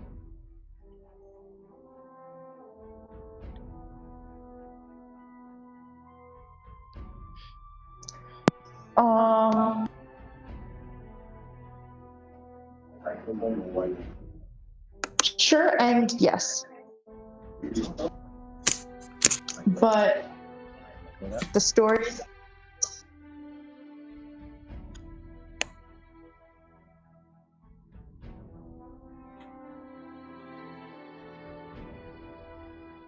I can't hear. Me neither. Yeah, me neither. Yeah. That's supposed to be the case. E3 talks. I was telling Jules something in particular to her backstory. Do you name drop that name? Oh. I'm just curious. Yeah, I do. People are frightened by you as soon as you hear that name, and what are you trying to do? Get a room? And food. And They give you all that for free as they are all terrified of you and they try to get away from you as fast as possible. Does anyone else in the party hear this, or? I was like, who was in the tavern at the time, or nearby the tavern? I was with Marhan for sure. Meiji would have just been stepping up to the door as it is like slammed in his face. Yuri and Horatio. Yeah, I know. Horatio. I was about to say it too. You guys are about to head down to the river. Are you guys close enough to the tavern to hear? I don't know. Is the river close to the tavern? It's close by this town. Yeah, so it would be close to the tavern. You guys are Wait, echoing, what by are the we way. hearing? Take that off. Alright. What did we hear? You hear Ren say the name. Nerul. Everyone just goes fucking quiet as they all just stare at her fucking afraid.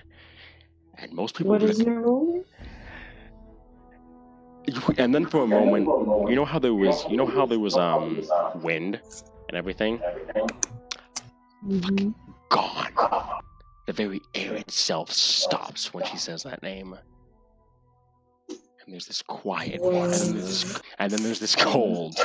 There's this cold. What's the name she said? Nerul. There's this cold chill in the air, very reminiscent of him that night. In fact, as suddenly you realize, double full moon tonight. Double new moon, I mean, sorry. It's snap. as soon as she says that name, it's cold, it's quiet, and everyone who heard that name is fucking afraid. Including us? Do any of you know that name? Do I? Horatio and Yuri, you both know that name because you're elves. Oh. However, for everyone, What is it? that is the name. Actually, everyone else roll history for me if you want to figure out what the hell he's saying. I know Elvish as a language. Would that have been brought up in conversation, or would have been at one of the forbidden words he never would have been taught? It's a name that most people don't say because they say something else. I pressed the wrong button. In Beiji's case, it's like, You want to roll history? sure, I'll roll this. I haven't been rolling good on any of these history rolls, I swear to God. 4.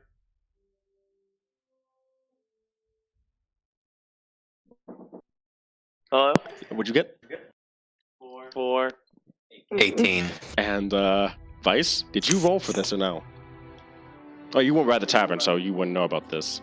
Actually. Yeah, he's currently just going through some So autos. for- Bad boy face. So for Beiji, Horatio, and Yuri, she said the true name of the Harbinger of Shadows, the servant of the Shadowbringer, and one of the most powerful Shadowcasters in the entire land.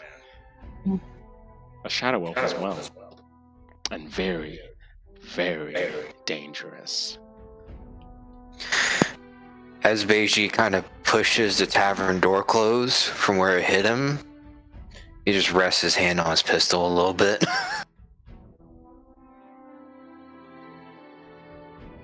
Rin, Yes, Marhan? why is everyone scared?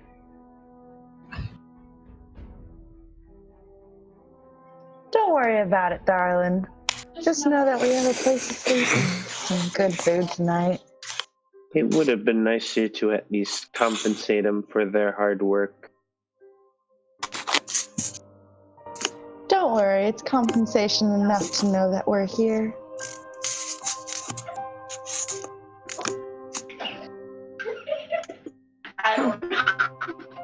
The way you talk. The wind starts blowing again, but it's cold. It's very, very cold. And that feeling in your chest from last night is there again. But this time it's not like it's in your chest, it's like it's all around you, as if the very air itself is freezing. Silver Dragon. Fine. Yeah, the Silver Dragonborns are fine. And Firebrand. Yeah, Beiji rubs his chest a little bit. Oh. Depression. Depression? Oh. Rin, Not even accounting for the name meaning something really bad and then correlating to the cold and everything.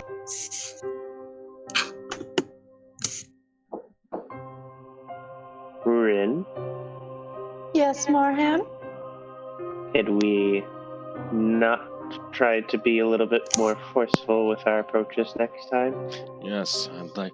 Fine. And then you hear an echoey voice from every shadow in the room. Yes, I would like to not hear my name be said, young Nilo.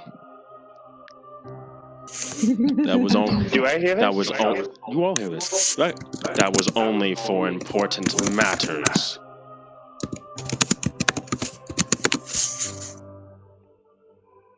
Who are you?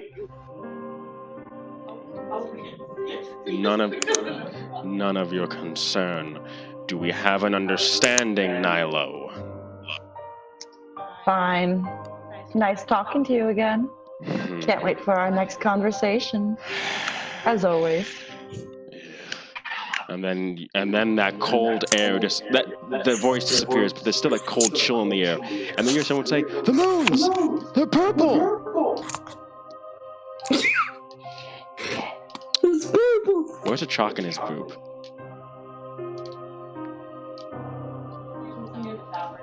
Where's a chalk in his friends? What? Where's a chalk in his friends? Oh, fuck. I thought they were here. What did you do? The last time you saw them, they were by the cart, and the truck was asking, "What are we gonna do?" She's standing there by the tavern door.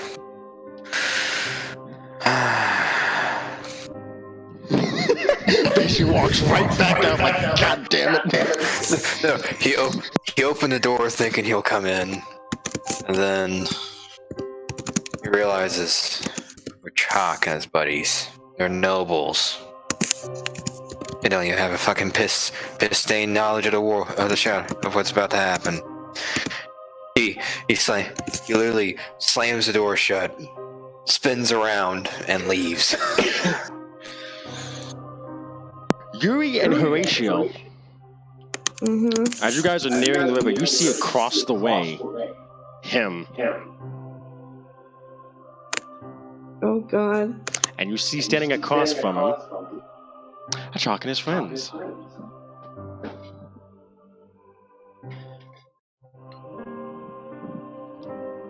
Oh no. Yuri and Horatio, you see this, and the Chalk seems to be walking up, casual as he's rubbing the back of his head, and they seem to be having a conversation. As the Duck brother is just standing there, you notice the moons are purple. By the way, you know what that means. What the hell is going on? And then the Duck brother walks up, and he leans in close to a Chalk. And Chalk kind of just he scratches the back of his head more. And he's like, and you see him sigh. Where he kind of like walks back to the group.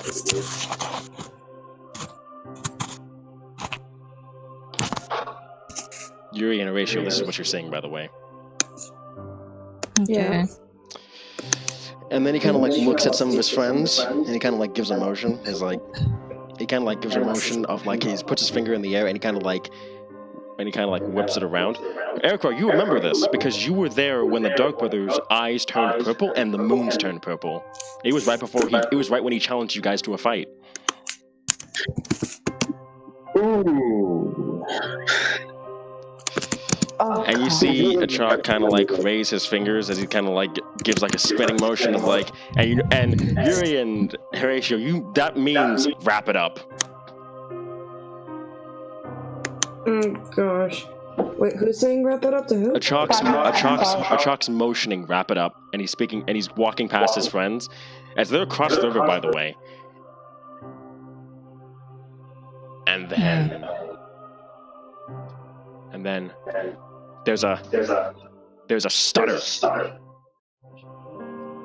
There's a stutter in time as all of you freeze for a moment, and you feel it for a moment.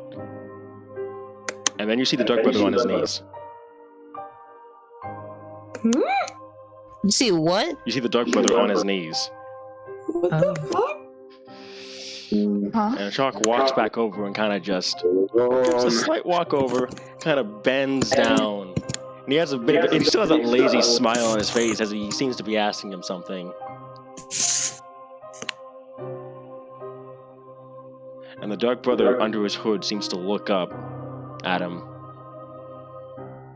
And he says his son something, and then the Chalk stands up and says, "Well, that's great," he says with a smile, before he says, "Well, be seeing ya." And then he turns, walks away with his friends. And then he pauses. He looks over across the river at Yuri and Horatio, and he kind of gives a wave before he keeps walking. I'm scared. I don't know what just happened. The Dark Brother kind of just looks up. And then he reaches for the moons. And you watch as he just turns to shadowy ash, falls back, and the grass where he falls turns dead. Not again! No! And What? Richard's gonna run to No, not the grass. Quick question. Yeah. How far away from the tavern door base you would have gotten in that before the could've got- time stop? You got to the river by the time this happened. You saw the Dark Brother kind of look up, reach, and disappear. I'll look for the noble kids. They're walking back towards the town. Achak kind of like walking like kind of lazily.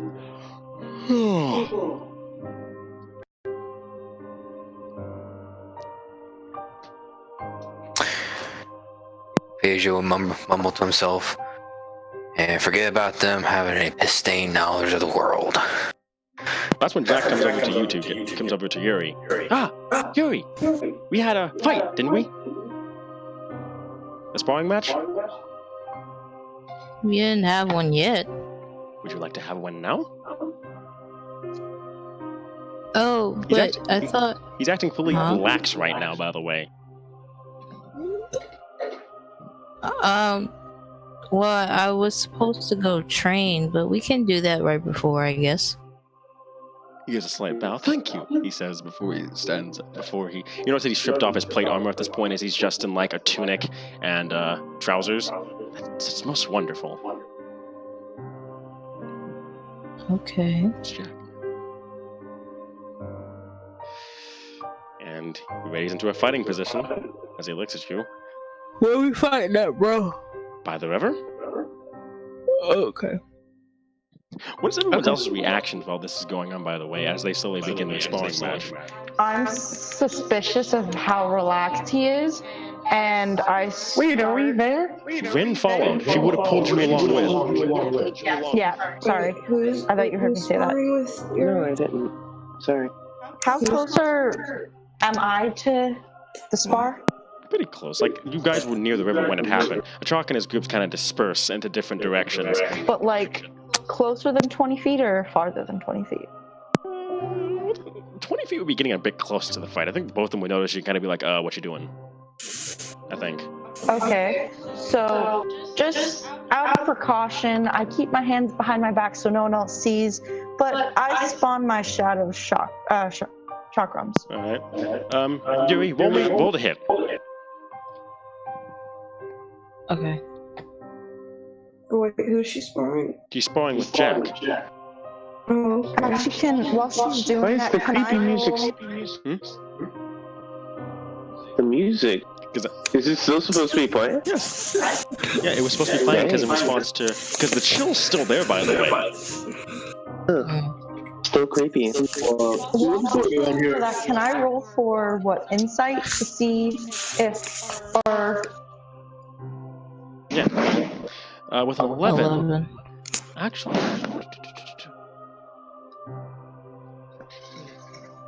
Jax. 19 plus 3. Give me a second, please. You hit. Roll damage. I do? Yes, because his AC is a 10 without his plate armor. Oh. Oh, I got lucky. you got lucky. Got lucky. Shit, a fucking 1. Alright, 5.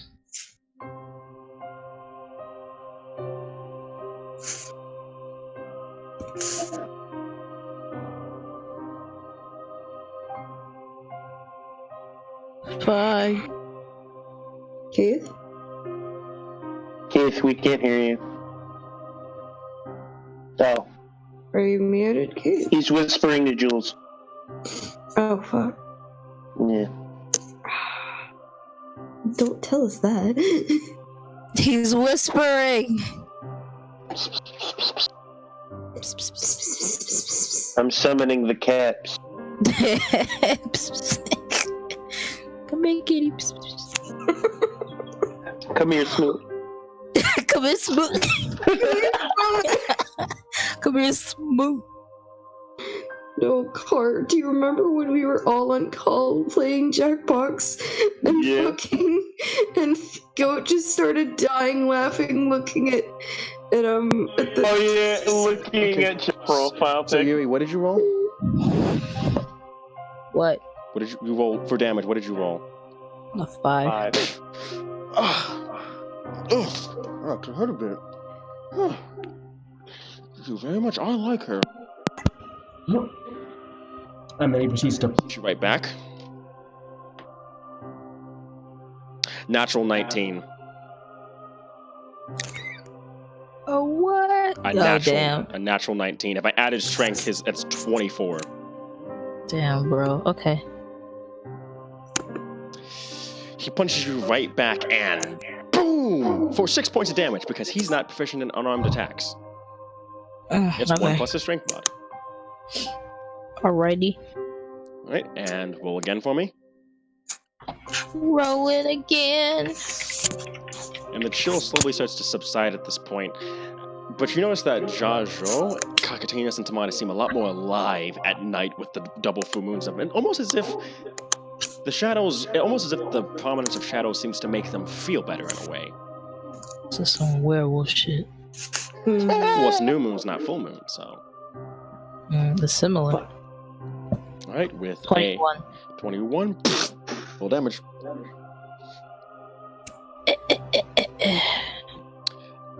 A chalk kind of like seems to hang out over at the rooftops, kind of like relaxing, like I felt great. As he's kind of like hanging up there, kind of relaxing. That felt great. I guess so. Running on trees and shit. And they seem to all act normal, but you guys get the feeling that something weird's going on. Something weird is probably going on. And that's when you guys also notice that Alluri kind of seems nervous at this point, as he comes back into town. Alluri kind of what? Alluri seems nervous. The high elf seems nervous. Another 5? The bitch asshole. Yeah. A 7 doesn't hit. No. Okay. Roll the hit again. Alluri comes into town. He seems kind of like. Damn. Disturbed by something. At 20. Can I go over and roll investigation and try to talk to him? Just talk to him. Sure. So I go over, still keeping my chakrams kind of hidden and leaving Marhan with Daisy and walking over to talk to him. Roll double damage. Times it by 2. Okay, times 2. He leaves Marhan with you. Yeah, not being no fucking 5. Alright. Marhan, you get left with Beiji from what you can tell. This is your babysitter. Oh, I thought she said Daisy. That actually hurt. She said baby. I don't pull my punches. Beiji is baby. Last time I fought against her, she wiped the floor with me. I think I submit here. I can give you some tips, you know. Oh, please do. Alluri looks at Rin, and he's like, I'm sorry, we haven't met before. Who are you? I am Rin. I'm part of the party. Oh.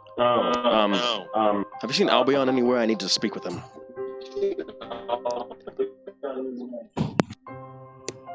Tragic. I saw him down by the tavern. Is something wrong though? You seem almost concerned or worried about something. Nothing. If you hear singing, do not follow it. And that's all he says before he walks away. Mysterious. And in fact, at that very moment, you hear this divine female singing. And I want every elf and half-elf in this party to roll a charisma save. With advantage because you were being charmed. With advantage, because you were being charmed. You're being what? Charmed. Roll again. Why? Why the fuck? Why the fuck? 13? Are you kidding me? Wait, is like half the party like some sort of elf? Yes. That's funny as fuck. Wait, you 20. don't have to roll. It's only elves. Yeah, dragon power. What about because of no Elvish? No. Only elves. Okay, just want to make sure. So unnatural 20. Yuri, you are the only one who's fine, but you notice the singing. I knows what? You notice the singing, and both my lovely Ren and my handsome Horatio. Oh. You both of your minds turned off as you were entranced by this singing. Wait, before that happened, could I have hang on, I know it's here somewhere. Maybe it's not. Miss me with that face. You wouldn't have been able to react, but yeah, both of you go. Both of your, by the way, both of their eyes turn a silvery white. And they're both like in this trance state as they begin to start following the singing. Can I run up and slap him? Which one, Horatio? I'll do Horatio first. Roll to hit. Okay. Oof. I'm just over here tranced and all wandering. I'll get you, Ren. I got you. 15. Yeah. You got it just on the nose. Yes, you notice this, Eric, right? You see both Horatio. That's when you notice a lot of elves in the party, in the caravan, are acting strangely. Yes, sir. Yes, Are we starting to wander off at all? yes, Marhan. Which way is the Is voice? something odd going on? Which is towards the river, towards the town? By the way, all these elves are heading northward, towards the mountains in the far north, and that you see in the distance. Okay, how did I do Horatio? Horatio, what's your AC? It's 15. Do you slap him or do you punch him? I All the elves are acting up. shit out of him. Horatio, stop! You hear a smack, and you were out of your trance, Horatio. Oh, what happened? You were trance. Don't worry, you're fine. All the elves are still walking northward. Start slapping elves. Okay. I'm the most towards the north, No, right? you were in the same place as Horatio, so you're the farthest. No, because I had wandered off towards what's his face. Louis was near the tavern. He was asking where it was. You were in the center of town. Okay, cool. So you see Ren, Beiji, Horatio, Marhan, you see Ren walking off. Wait, you see, quote unquote. Beiji will instantly. Okay, I'll say this is bad gun safety here. He keeps his pistol loaded at all times, so he ain't gonna do anything stupid like that. But Pistol whip. Do it. What the hell? He'll turn to Marhan and say, "Stay right here. Just please stay right here." And letting Marhan go, Beiji will run up to Ren, and is she beside the river? Heading north. She's leaving the river behind. She's heading north. He will take out his pistol and he's like, "Sorry about this," but he'll try to hit her straight in the middle of the back to try to knock her over.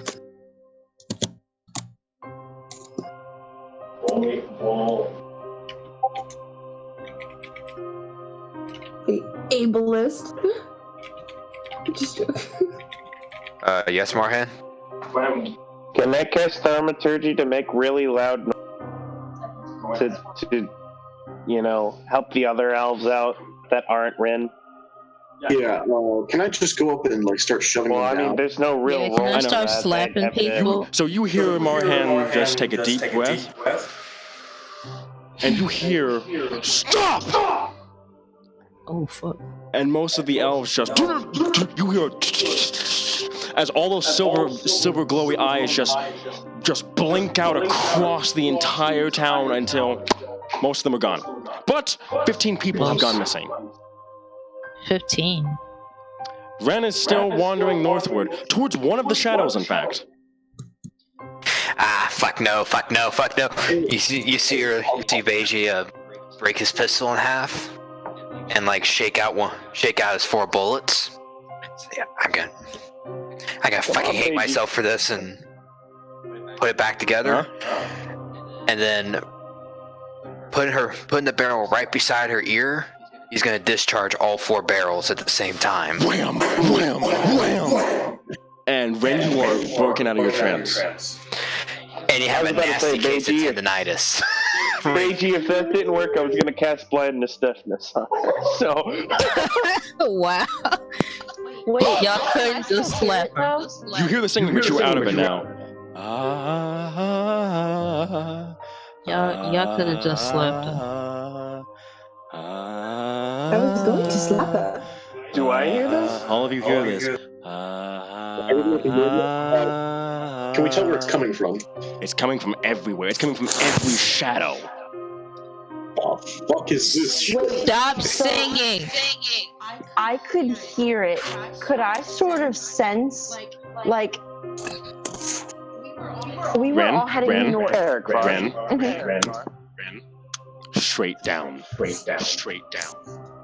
Spice. That's where it's originated from. Nice. Yes. Hey, you know that half elf you met like in the very beginning? The only one, yes.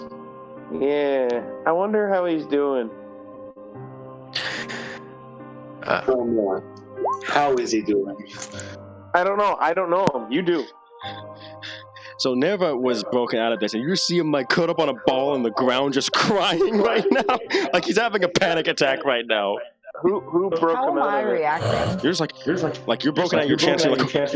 You're wondering what the hell just happened and why you're near the shadows. Do I remember any? You start thinking like, wait, what? Just take your finger off. Okay. And then you notice that, wait, where am I? What? And then that's when you notice the singing, and then you focus, and I'm assuming you focus to try to figure out where it's coming from. And that's when you figure out where it's coming from. Down, deep in the earth. There's something there, and it's calling to every elf that's near the shadows.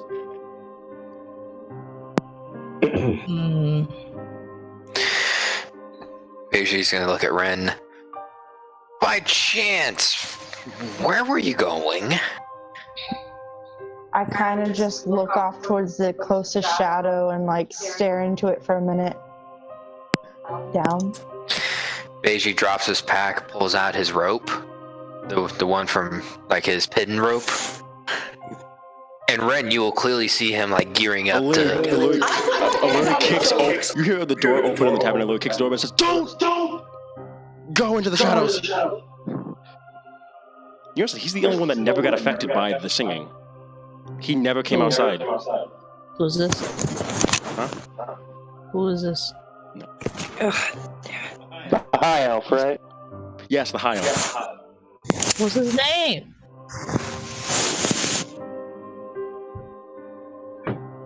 Okay, don't tell me. What's his name? Allura. Um, What the? Do not go in there while she is in there. who? Who? The Temptress. All elves know this. Every elf or half elf knows who the Temptress is. Okay. The Temptress is one of the dark elven gods corrupted by the demons during the long night. Her job is her singing entrances all elves to come to her in the Underdark and be corrupted into drow. Not dark elves, drow. And to serve her demonic legion. Lovely. 15 people have gone missing. 15 people are now in her thrall. 15 people are now missing from your caravan. Lovely.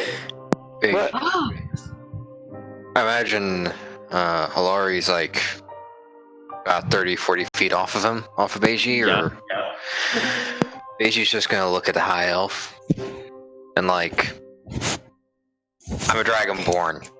Hey, can you fucking explain to me that name? She's she's a temptress. She is one of the dark elven gods. Her job is to entrance young elves and draw them into the Underdark so she can turn them into drow. It's what she does. Every time she sings, this happens. He motions to all the elves. How often does she sing? Anytime she senses elves. And every time, sometimes when the shadows are strongest, like, he motions towards the double new moon and stuff like that. I'm one of the few who can resist her, and even then, it's like nagging in the back of your head. How can you resist her? Because of what I am. It's because of what I am that I'm able to. What are you? Idiot sandwich. Idiot sandwich.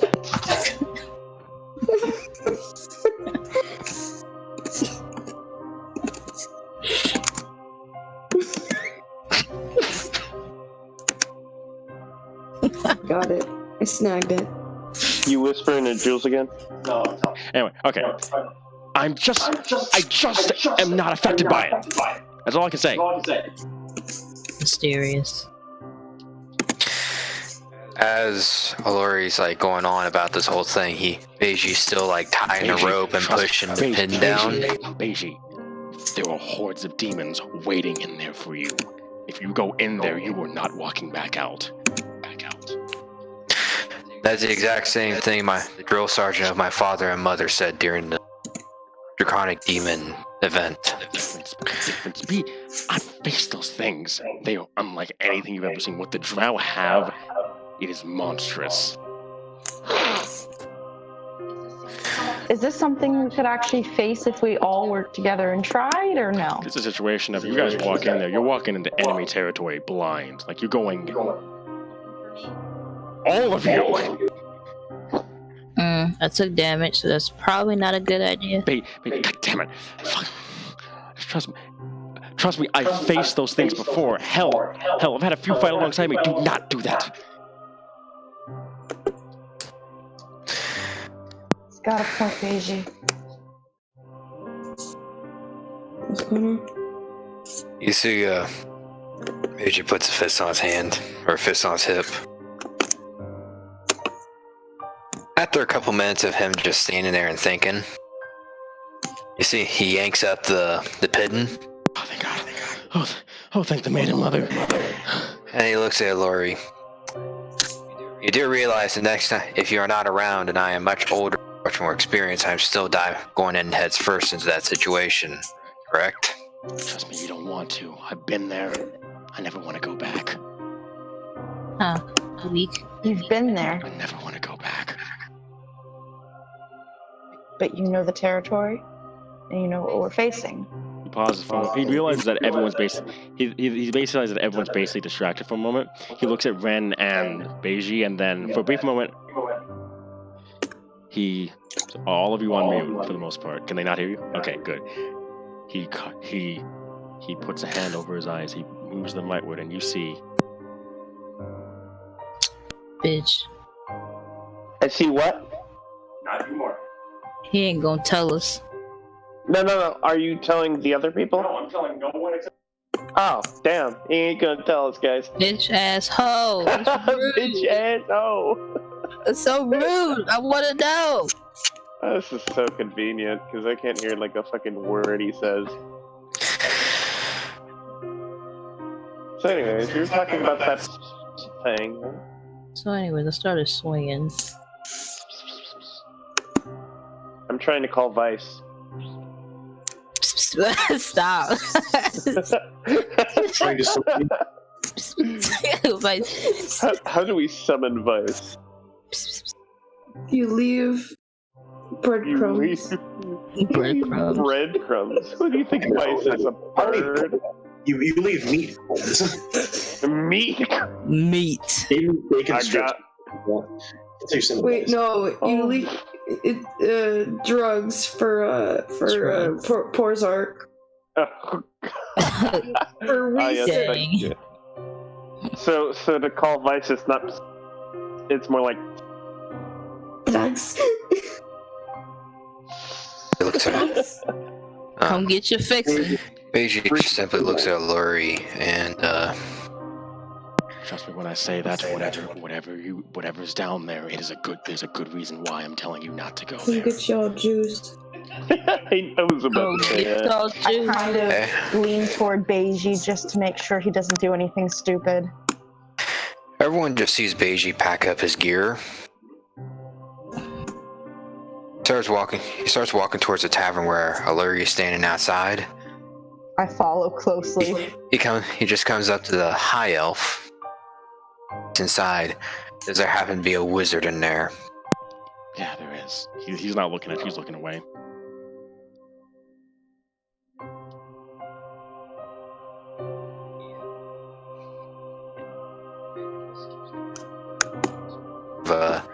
This for a flat look. One sight. That's a natural 19. I'll describe it to you a little bit later, but Beiji just stands there for a solid minute. If you want to roll insight, you can.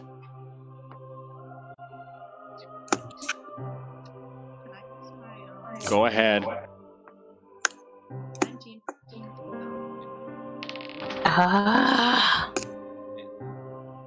Beiji just walks in looking for this wizard, or if there's gambling tables in there.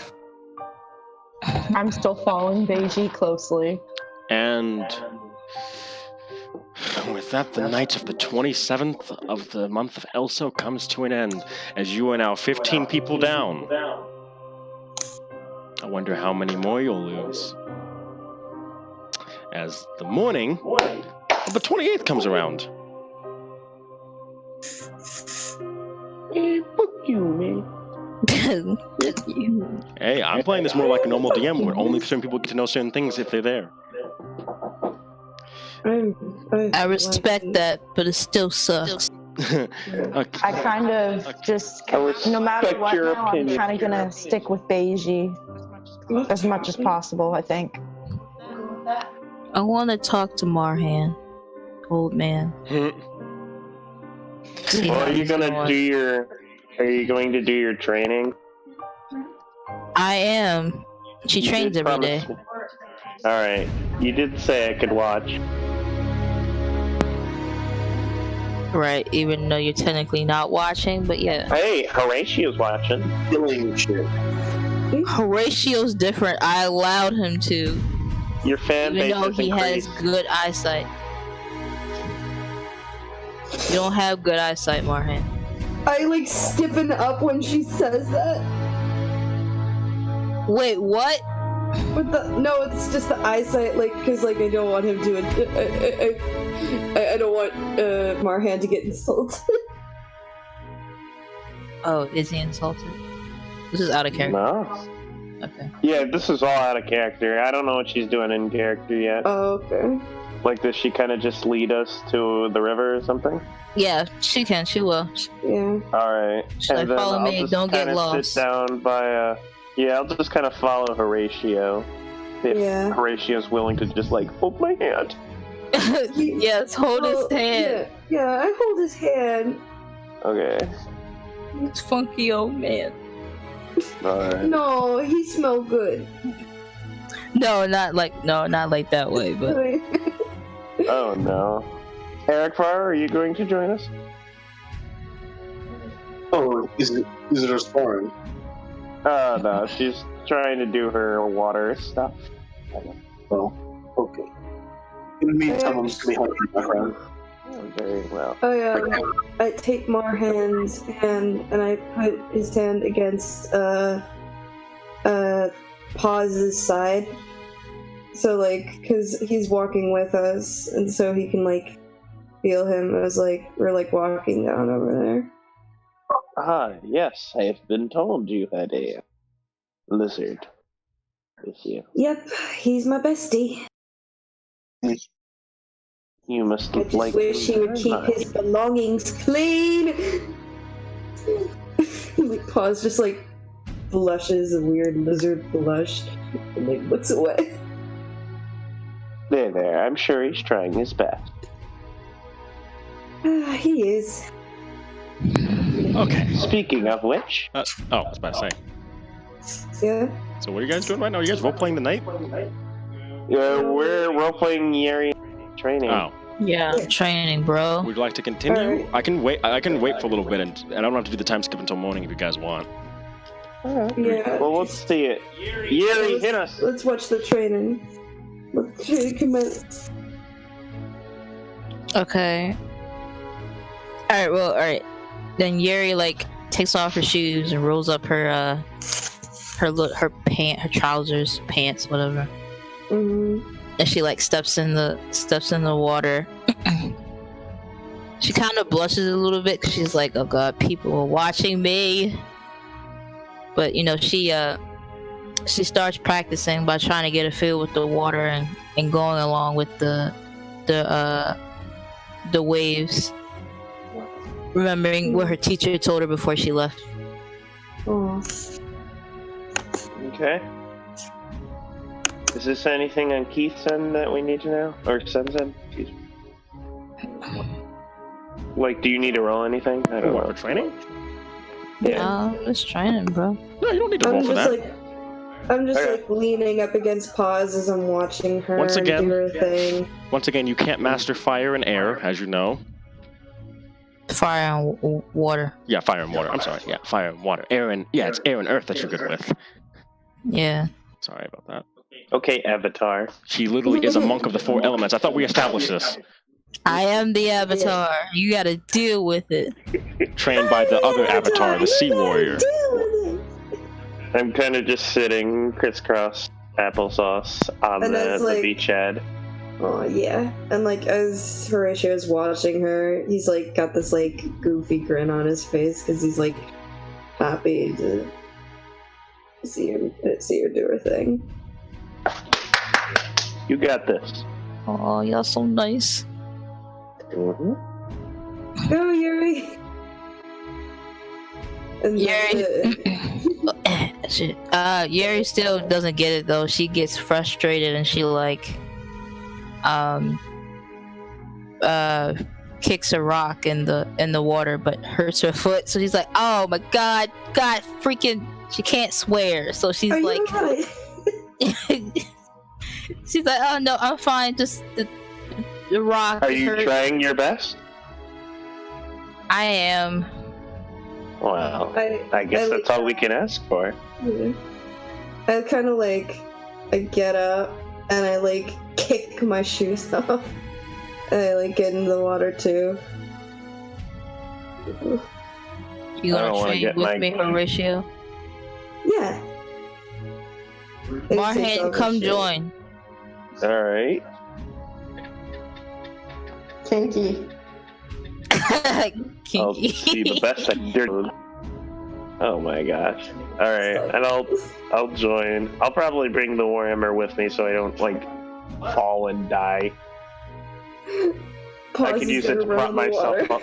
Oh no. So many soaking we'll all- wet people. Pause is gonna make her I run took and my dash clothes for the off. water.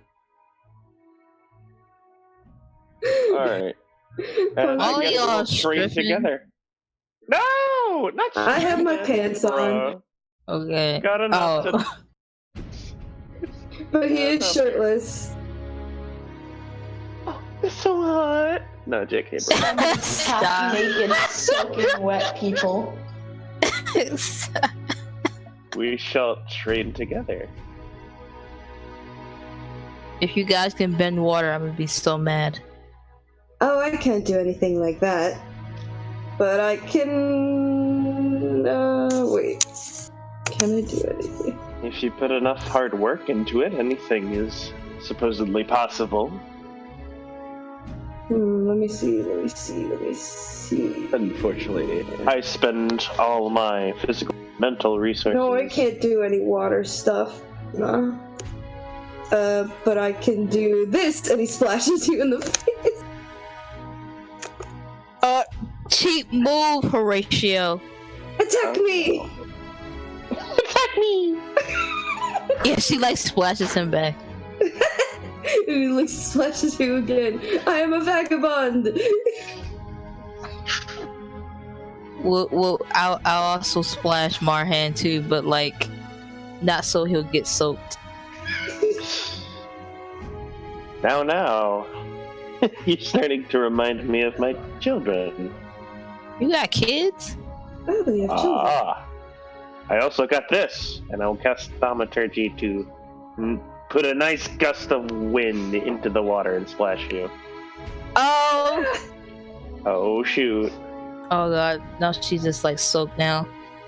Oh, they're trying to get my clothes wet. You know what? Fine. She like splashes all of y'all. All of y'all having it. Oh, you you're get gonna soaked. hit us with that gust? You get soaked. Yes. No, dead Yeri. Reaction image of Oprah. And you get water, and you get water. Everybody gets Okay, a free water. Even pause. I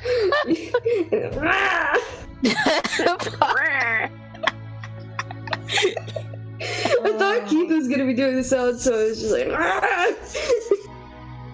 Pause is like, bitch. Sad lizard noises. Said, oh, no, pause. Pause, like, burps up some water and, like, spits out, like, a stream in Yuri's face. And, like does, like, a water gun, like, thing. Oh, that's cute. A little water gun. Yeah, baby. Gosh, I gotta get in that extra splash by using my wings, bro. Yeah, use your wings, man. Gotta scoop up more Nose water wings. like that. Oh. Oh, whoa. Yeah. Alright. We should actually be training, though. Yes. So much for training. Have at me. I'm not splashing you again. Then attack me, for realsies. You want me to hit you? Why? I want to see what you can do. I hit hard, though. And so do I. Okay, alright. I guess I gotta, roll the hit? Yeah. Rolling the hit. 18. Shit, I hit. Oh, shit. Okay. Alright. I'll go easy on you.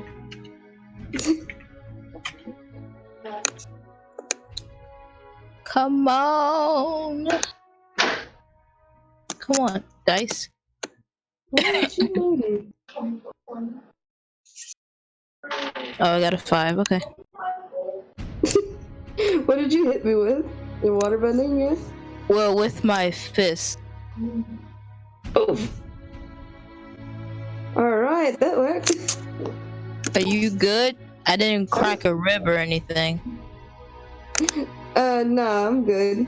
Okay. I was a gladiator before, so I've dealt with this. Oh. You here? Okay. Marhan, you want me to hit you? Oh, me? No. Wait, why? I don't know. Since I'm hitting Horatio, I might as well hit you, right? Oh, I suppose. Don't worry. I will be gentle. Be gentle. I say. Watch me get like a nat fucking 20. Okay. Well then. 18. Another 18. Okay. That definitely hits. Okay. I'll be gentle. Can handle it. You know what? Fuck it. I'll use my bonus action to allow you to hit me again. Really? Mm-hmm. Oh shit. Marhan really pulling out them punches. Come on, you could do it better than that. Marhan, if I kill you, I'm sorry. By the way, I'm just in Okay. the tavern with my buddy Daniel playing my shadow violin. Nice. Buddy Daniel. I got a 7. Okay.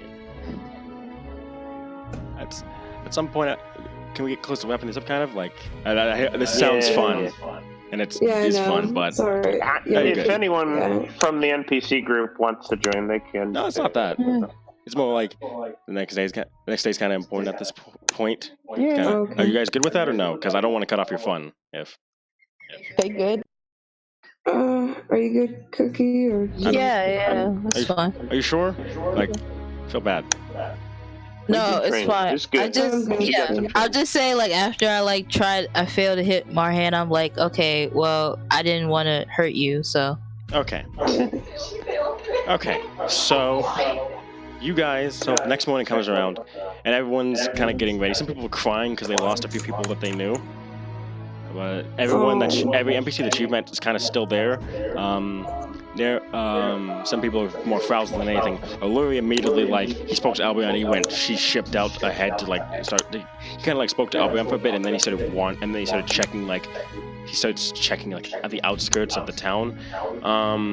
Chalk and his group kind of seemed kind of weirded out too, as they're all, like, splitting up in their own different directions, and Chalk seems kind of puzzled by something. He's kind of thinking, Albion and Cloud's gonna be arguing again, like, as they're setting up the caravan, kind of like going at it, and you start hearing a few rumors around the group too at this point.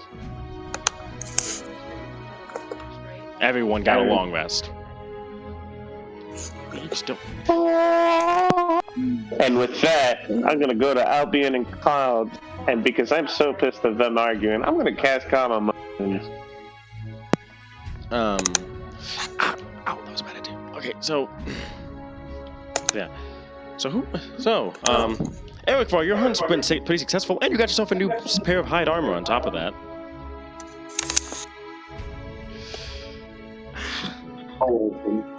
I could be just going to sort of do my best to turn all the meats that I've gone into rations. Okay. And distribute them to the people. All right, everyone gets about 5 days worth of rations. Woohoo! Thank you, Eric Var. Thank you, Eric. And as you guys are kind of like getting ready for the day, you guys hear a couple of rumors going on around town. Going on around. You don't have to roll perception for this. I rolled on a rumor table. One notable thing is that people are talking about the fact that apparently the sleeping dragon met the sea warrior. Some people are saying that the sleeping dragon was spotted over in Utiris apparently. The sleeping dragon is the sleeping dragon is the prince of Trevland. Do we all hear this? Yeah, you all hear this. Oh. Thanks, Yeri. I'm sorry, what happened? The sleeping dragon met with the sea warrior, and apparently. When Yeri hears the sea warrior, she kind of like blushes again. Yeah, I heard. Apparently the sleeping dragon met with her and asked him some questions. You think he was asking about that plague down south? I don't know. Maybe. I mean, maybe the elves know something. I don't know. Oh, did you? Yeah, I hear that a couple of his. I hear that he brought a group with him too. Really? Wow, really? Like, what do you think he's looking for? I don't know. But if sleeping dragon's moving around, that means there must be something big going on. Hopefully Trevland doesn't bring any problems here. Out of character, are we going to Utiris or no? No, you're heading west towards Trevland. Okay, yeah. Okay. Actually, there's one more rumor. I pulled something else, actually. Another rumor that you guys hear is... Where's my room table at? I could have sworn that... There we go. Okay, yeah. Apparently... Two more things. One, a dragon was spotted in the countryside. Oh shit. Dragon. No one knows. Like, some people are saying, "Oh, well, I heard it was a silver dragon. No, it was a green dragon. No, it was a black dragon. No, it was red." No one seems to agree on what type of dragon it was. And the other thing that you hear is that another thing that you hear is that apparently there is some wandering jinn through steamer. No, jinn. There's apparently a Ifrit walking around. So some of these, a smith from the volcano up in Yolette, able to smith some pretty good weapons and armor, actually.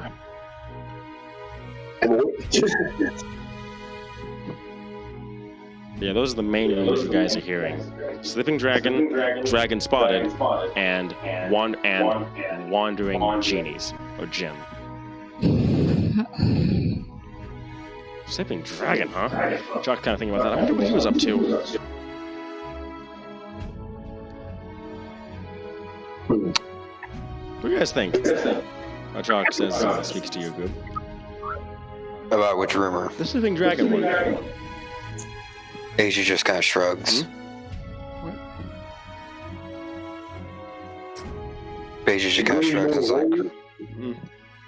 Well, I hear the guy's pretty smart, too. I wonder what he was doing over out east.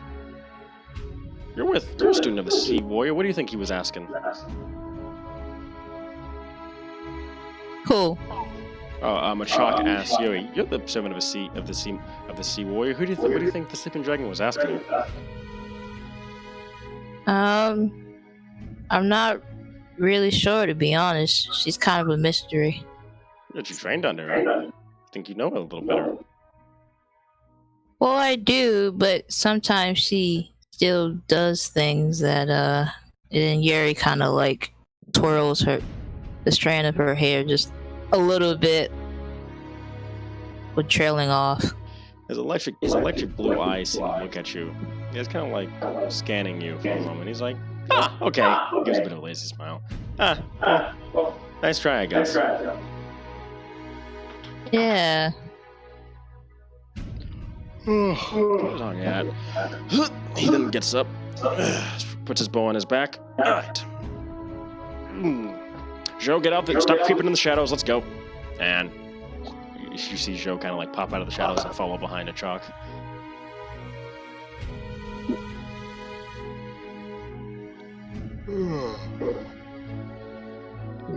Still a chalk as he's walking out.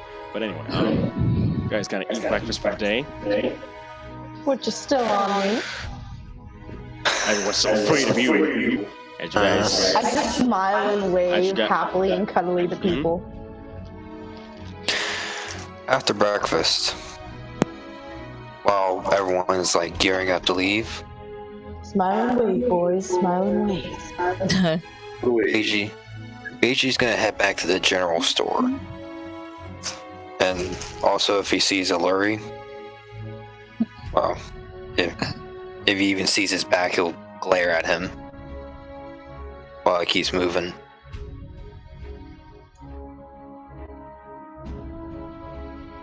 Yeah. You're just going to the store. What are you going to go? Oh. Morehill just went to ask a simple question. What can I do for you? Same guy. Same guy. What can I do for you? I got a question. Yeah? I understand late last night there was a lot of weird stuff happening. That's an understatement. What's up? Did an individual walk in here late last night? Never individual. Tall, black, dragonborn. By chance. Came through. Kind of looked up the window. Came back out. Thought it was a fever dream. Okay. I was looking at you. That's what I saw.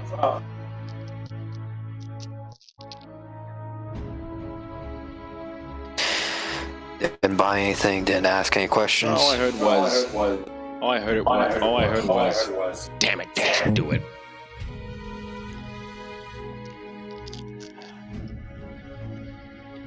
Thank you. Yeah. But Beiji turns to leave, but he turns back around. Sorry. What's up? Got any candies or anything like trail food, like trail snacky food, by chance? 1 copper each. For a piece of candy? How much for a big bag? 1 gold. He slaps out the gold. That's 100 pieces of candy. So Beiji's got a big bag of 100 pieces of candy now. No, actually, if only they we'll were get 2. Oh my god, 200 pieces of candy. Fuck yeah. And he'll come back out to where everyone else is with the big bags of candy. Rin sees it and her eyes just kind of grow. And her hand shoots up in the air and she starts waving it rapidly at Beiji and kind of bounce walking over to him. me. Beiji looks up at the dark elf. Shadow. Shadow elf. Wait a minute. I'm a shadow guy. Okay. Beiji will look up at her and then fish out like a piece of candy for her. I take it really happy, and I just numb on it. And he just goes back to like where the 5th cart he usually hangs out on is. You guys head out for the day. And again, you guys traveling along the river, kind of, doing stuff. I'll be on and Cloud fuming at each other right now, not even bothering to look at each other once again. Everyone's kind of doing their own thing. Aluri's nowhere to be seen, as he appears to be giving a wide berth to the caravan, like basically moving in a radius around it, as he seems to be looking for stuff. And Grey Fang was pretty Grey Fang seems pretty shook right now, as he's even further from the group, as if he's like, and he's kind of like every shadow, even his own shadow, he's afraid of, and kind of glances back sometimes. Usually everyone's just on edge right now.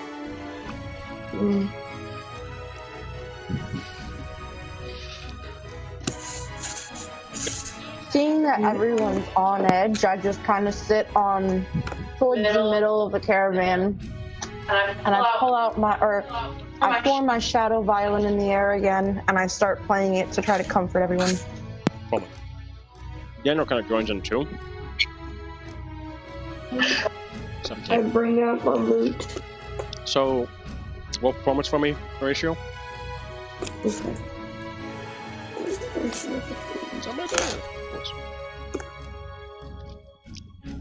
Now, if only Beiji and I were good at singing. Please, for the love of God, don't.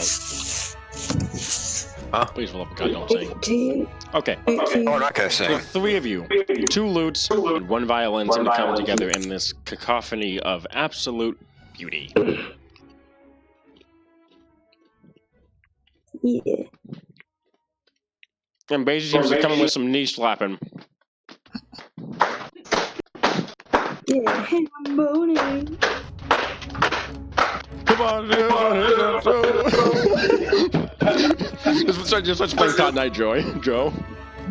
Wait, hold up.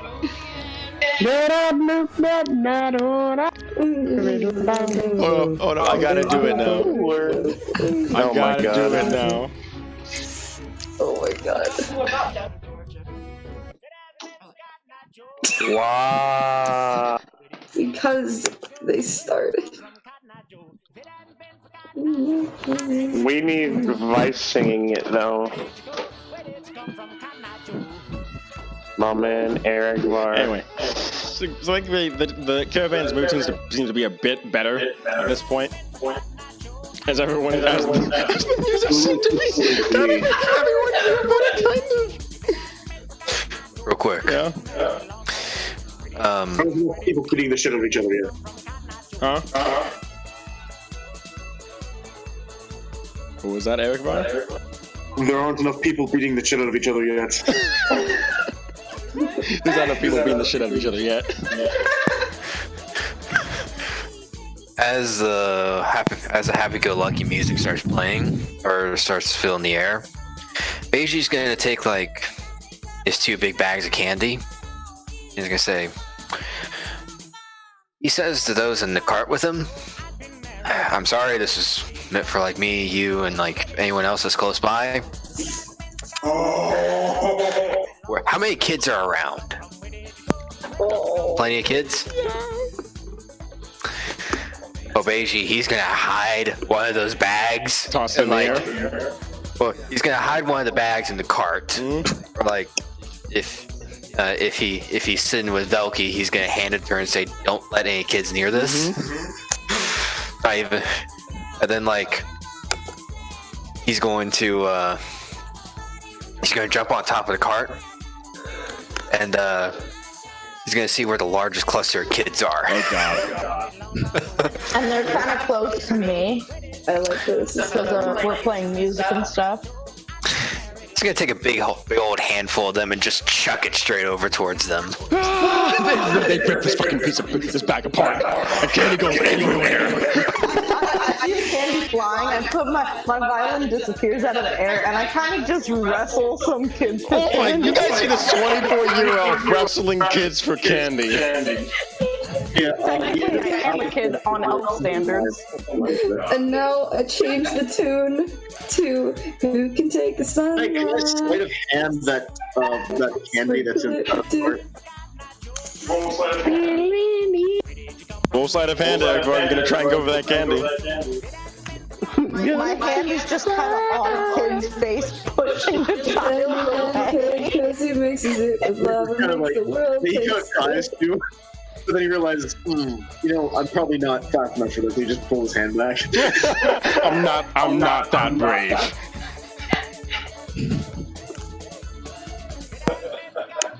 These kids are all just, and they're all having a good time as everyone's just fighting, as these kids and this elf are fighting for candy. Like, and then, Use left hook. Left hook.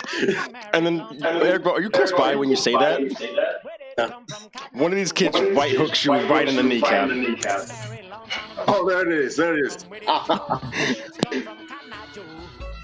Good form.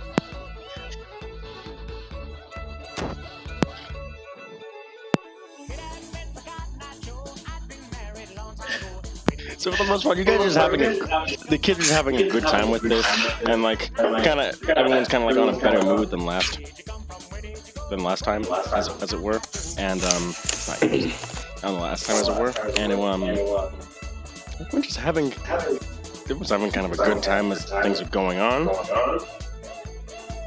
Mr. Rook, I forgot to pack my toothbrush. Oh no, that's not good. Swear to God, it's the same bowl from before. Okay, this is enough. Someone stop that music, please. No. How do I? We gotta leave it on for all the next few battle scenes. It stays on. Come on. Damn it, I can't. Oh. Okay. You know what? Okay. Let's do something special here. Okay.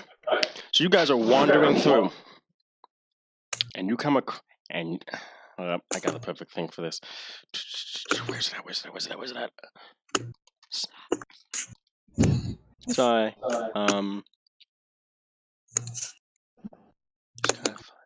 here we go. You guys see a church, and a church in the along the road, but it seems to be abandoned. It looks like it's been torn down, like not torn down, but just devastated by years of weathering and the like.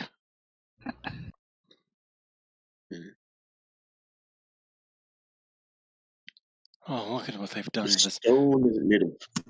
Look at what they've done. What is it made out of? Stone. And you hear Cabo say, "Oh, look what they've done to this place." As you realize, Who done to this place? This was a church of the Lightbringer from before the rebellion. They tore it down. They destroyed it rather. Cabo kind of gets off from the caravan and goes on ahead towards the church with Vilki in tow. I hop off and I kind of follow after him just to keep an eye. Does anyone else want to follow to go check out the church? Yes, of course. I will go. Please. Fuck. No. All right, whatever. No. It's not what I want. Is that all about? Onward. So do you guys head towards the church? Is everyone, or is it just like? Beja will turn to Marhan. Hey, Marhan, there's a Church of the Lightbringer up ahead. We're off to the Onward. Oh fuck. What'd you do? So you guys all. Marhan hits a tree next to him as he's pointing There's his no more trees. You cane. guys are in plains at the grassland at this point. Then Cane. He hits the cart. So you guys all head up to the church, And it would have been beautiful if it was built. It's made out of marble stone. It is carved from the finest material, but it's all just ruined. And you see it's overgrown on the outside with and it's just you can see the devastation that was rained on this place. And Kavo and Velka kind of give the respects to it. We'll press F. I'm just gonna do something really small. What are you gonna do? So look for a particular loose rock around the area. Supposedly.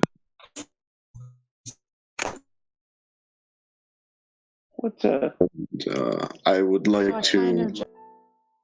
I like to use some of the leather wrappings I got from the various creatures I slew, and I'm going to want to create an emblem.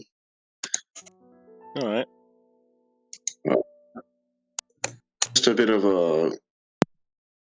Just to try to sort of mark where I've been, as well as to pay respects to this place. Makes sense. Just a small little emblem. What's a church like this doing so far out? The Lightbringer tried to bring as many to his word as possible when he wandered to Kira for a time. It was back after the long night had ended. He wanted to give the people a sign of hope. It's funny. Look what they've done to the church, though. Who? And Cabo seems to be in tears as he's staring at it. It's beautiful. It's beautiful. He seems to be crying. It's so beautiful. Question. Yeah? Oh, God. Could I use thaumaturgy to cast illusion? Thaumaturgy cannot cast illusions, I don't think. They can only mess with, sounds, opening and closing windows and doors and the like, I think. Does the church have a bell? Yes, its bell tower is still standing. Almost made me tear up. Cool. Can I imitate that sound? Ding dong, ding dong, ding dong. Ding, Stop. dong. And it's echoing, and Hello says, it would have been nice to hear if it was actually ringing, but thank you. And then you notice that birds fly out of the church. As if something's rustling inside of it. Oh, perception check. I'll take that one. Perception, what were we going to ask? If anyone would like to look inside the church. Or what? 22, I'm going in. Alright. You guys, I'm just going to leave this for everyone. You guys see, standing in the middle of the, not standing in the middle of the church, kneeling in the middle of a ruined church it looks to be a weathered knight in full black plate armor. His face is completely hidden. As soon as the bells ring and you guys start entering the church, he raises his head, and you see gleaming underneath his helmet are two red eyes. As he pushes himself up, using the sword as a kind of standing point, and Valkyrie kind of keeps Kavo back. As you recognize this as a Death Knight.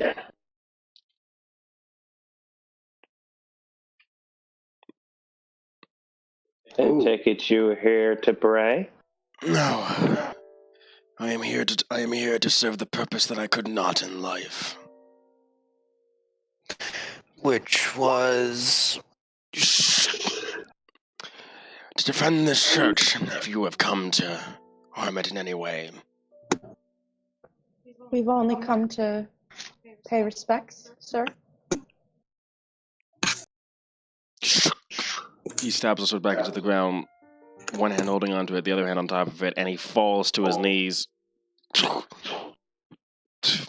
And he lays his head back on the sword before the glow of his eyes are gone.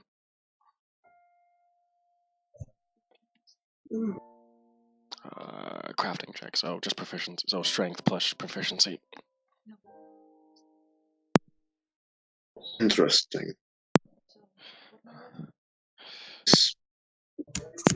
Warrior. Oh. Who's your story, Wraith? What is your story? He kind of stirs for a moment. He says, "I was a defender of this church, a paladin of it. I was a paladin of this church once. I was given an aid by the light. You guys are talking to a death knight right now, Yuri, in the middle of a church to the Lightbringer." And he kind of looks at you all and said, he kind of raises his head and looks up at you all. "I was tasked to defend this church. I failed and broke my oath. Thus I am cursed to defend this church until the day it might be reopened. This is my punishment, and a life of undeath for a life spent for a lifetime of mistakes." And is that why this church is in ruin?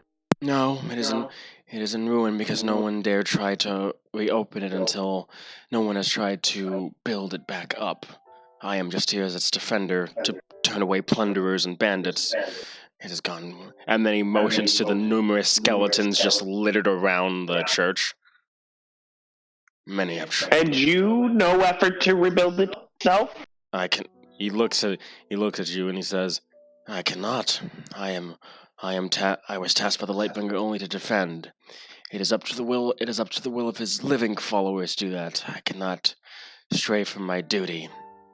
I am bound to this place, bound to my oath, and I am bound to," and then he motions to his undead body, until such a day that this place might come back to life. It is a punishment. It is a punishment I accept willingly. For I did not succeed in my oath, thus I must be punished for it. Is Cavo still here? Yeah, Cavo's still here. What's Cavo's opinion? He kind of looks at the Death Knight and he says, "Is there really no way that you may be freed otherwise? None save magic that can break even the most powerful spells of a god.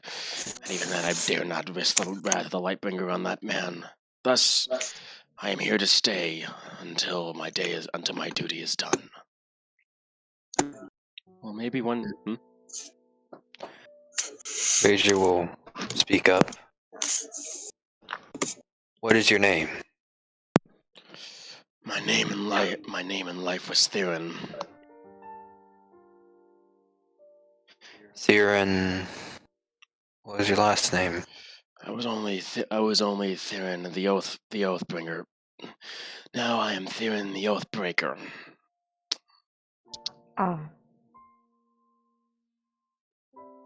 Towards the back of the room, I kind of pull out some of my smithing tools, and I start to create a little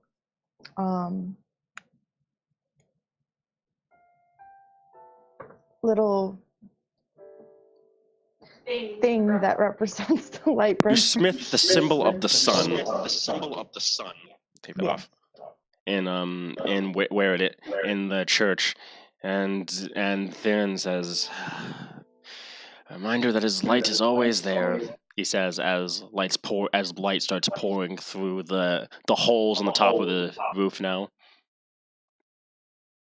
You know what would be really nice? What?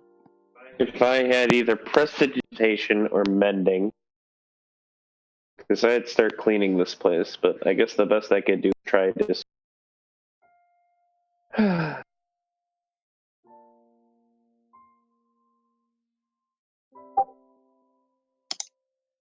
Just leave me for now. I will be all right here. And then you notice that he sounds tired as he puts his head back down, and he goes inanimate again. Well, I suppose. Yeah, go on. No, you. Okay. I bring my little son that I just smithed over to him, and I kind of rest it on his arms where they're crossed near his sword, so that next time he becomes animate, he can have it. All right. That's awesome. I would actually like to do something. Oh, I can see that. Like, I can see that do I see that this Death Knight is sufficiently powerful? Oh yeah, definitely. Like, probably he is very powerful, considering that he's a cursed paladin. Yeah. Eric is going to sort of give him something, just a bit of a gift here, alongside all this stuff. He goes ahead and he hefts one of the larger blades from his back, and he gives him his full blade. Oh. Do you rest it at his feet? Yeah, just rest it at his feet. All right. Warrior should never fight with a rusty blade.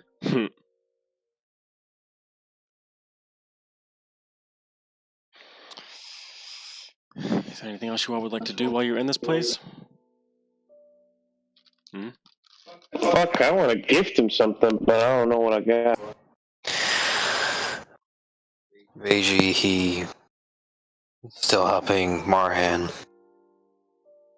Veiji will pat down his own belt, and he feels the second dagger he has, and he'll pull that one out, and he'll rest it next to Eric Var's gift. And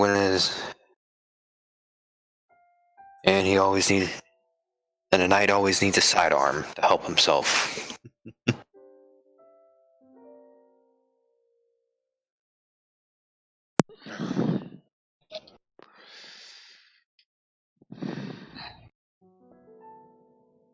I sort of pat Theron the Oathbreaker's head, and then I start wandering towards the exit slowly, so he can have his time, and yeah. All right. Do the rest of you start to leave, or do you all want to do something? Or does any of you want to do something else for the resting Death Knight? No. Actually, just one thing.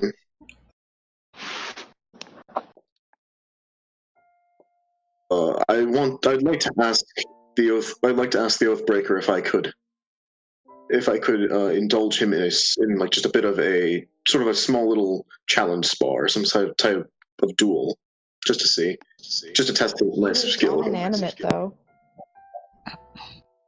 He's gone inanimate already.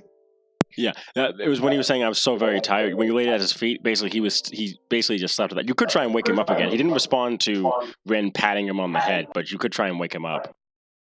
Just stab him or something. Please don't stab him. Kinda gotta wake up at that point. Please don't stab the sleeping Death Knight. I'm not going to stab him. I'm just going to sort of give a small hymn of sorts to wake him up.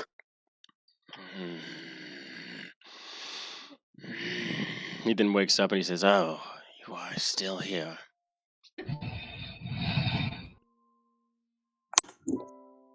What can I do for you? Small pittance, small.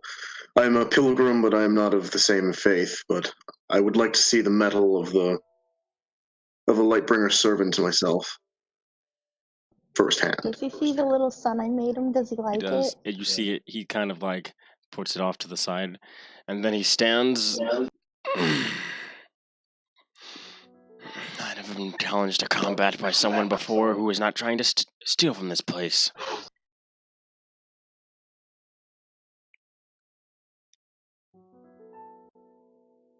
If you'd like to fight me, he then takes the sword out of the ground slowly, and very well.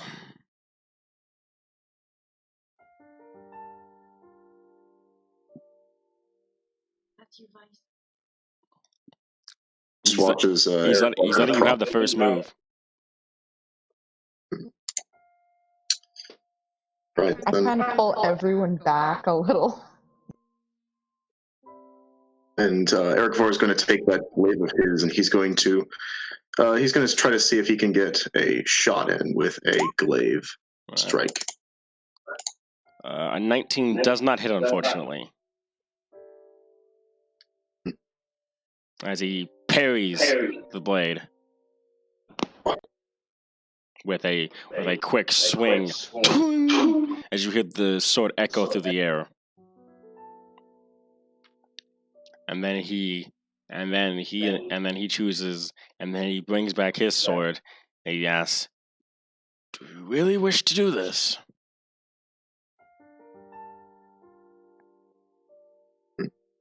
Only to challenge. Only for a challenge. All right. He's gonna roll to hit at you. His first hit was a nat 20. Eric, I think he really shouldn't. It's great. Give it back. So that was a 31. And you take. So you guys see Eric Var try to swing at this guy, and he just knocks the sword away. Eric Var is sparring with a Death Knight who's guarding the church right now. You see this Death Knight knock the sword away, and then he takes a swing of his own after Eric Var says he asked for a challenge. And Eric Var takes... Oh my god. 11. Eric Var, what's your max health? Max health is 36. I'm probably down, aren't I? You are down! Like, doubly down! Like, he... No, he's not... He wasn't trying to kill him, he was non-lethaling it. Okay. And he takes a swing, and Eric Var, in one fell swoop, you were taken down. With one coup de grace move. Yeah. Eric Var just, like, he just bowls over from the blow. Like, it didn't even hit him directly, it was just enough to just throw him, the sheer force of it. Ooh. As he hit the ground. Well, you tried. I pulled a nat 20 on my first hit. That's the fucked up part. I'm sorry, but that's just mean. I didn't even mean to. I just rolled. Like, Eric Var just looked, and he looked up and he kind of just stares in awe of the fighter that he's just encountered. The Death Knight then... Like, like he just showed, like, there's like a bit of an awe to it as he just looks up at him. Yeah, and you see the light of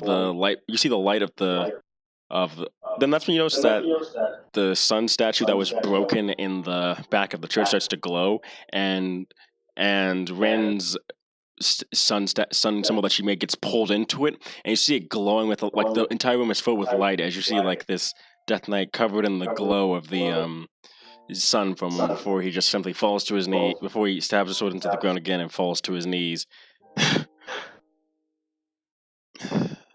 And then he slumps forward.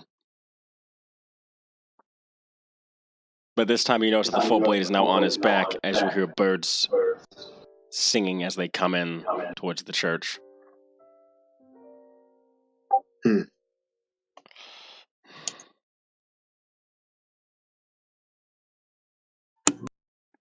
I'm sorry. No, you're good.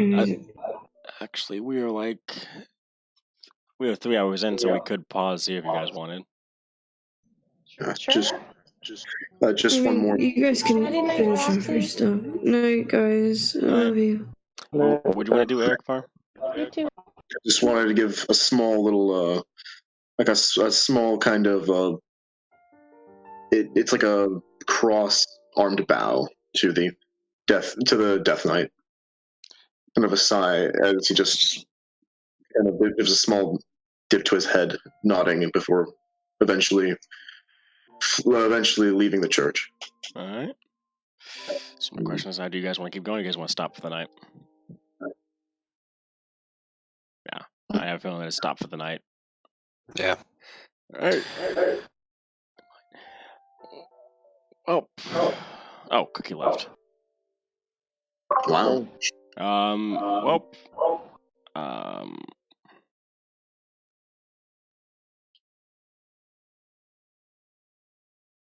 I believe We good? Yep, I believe that with this, with the slumbering of this Death Knight of the Lightfinger, I think we'll bring the session to the end. Hope you guys have enjoyed this episode of Journey to the West, and I cannot wait to see you all next time. Bye, guys.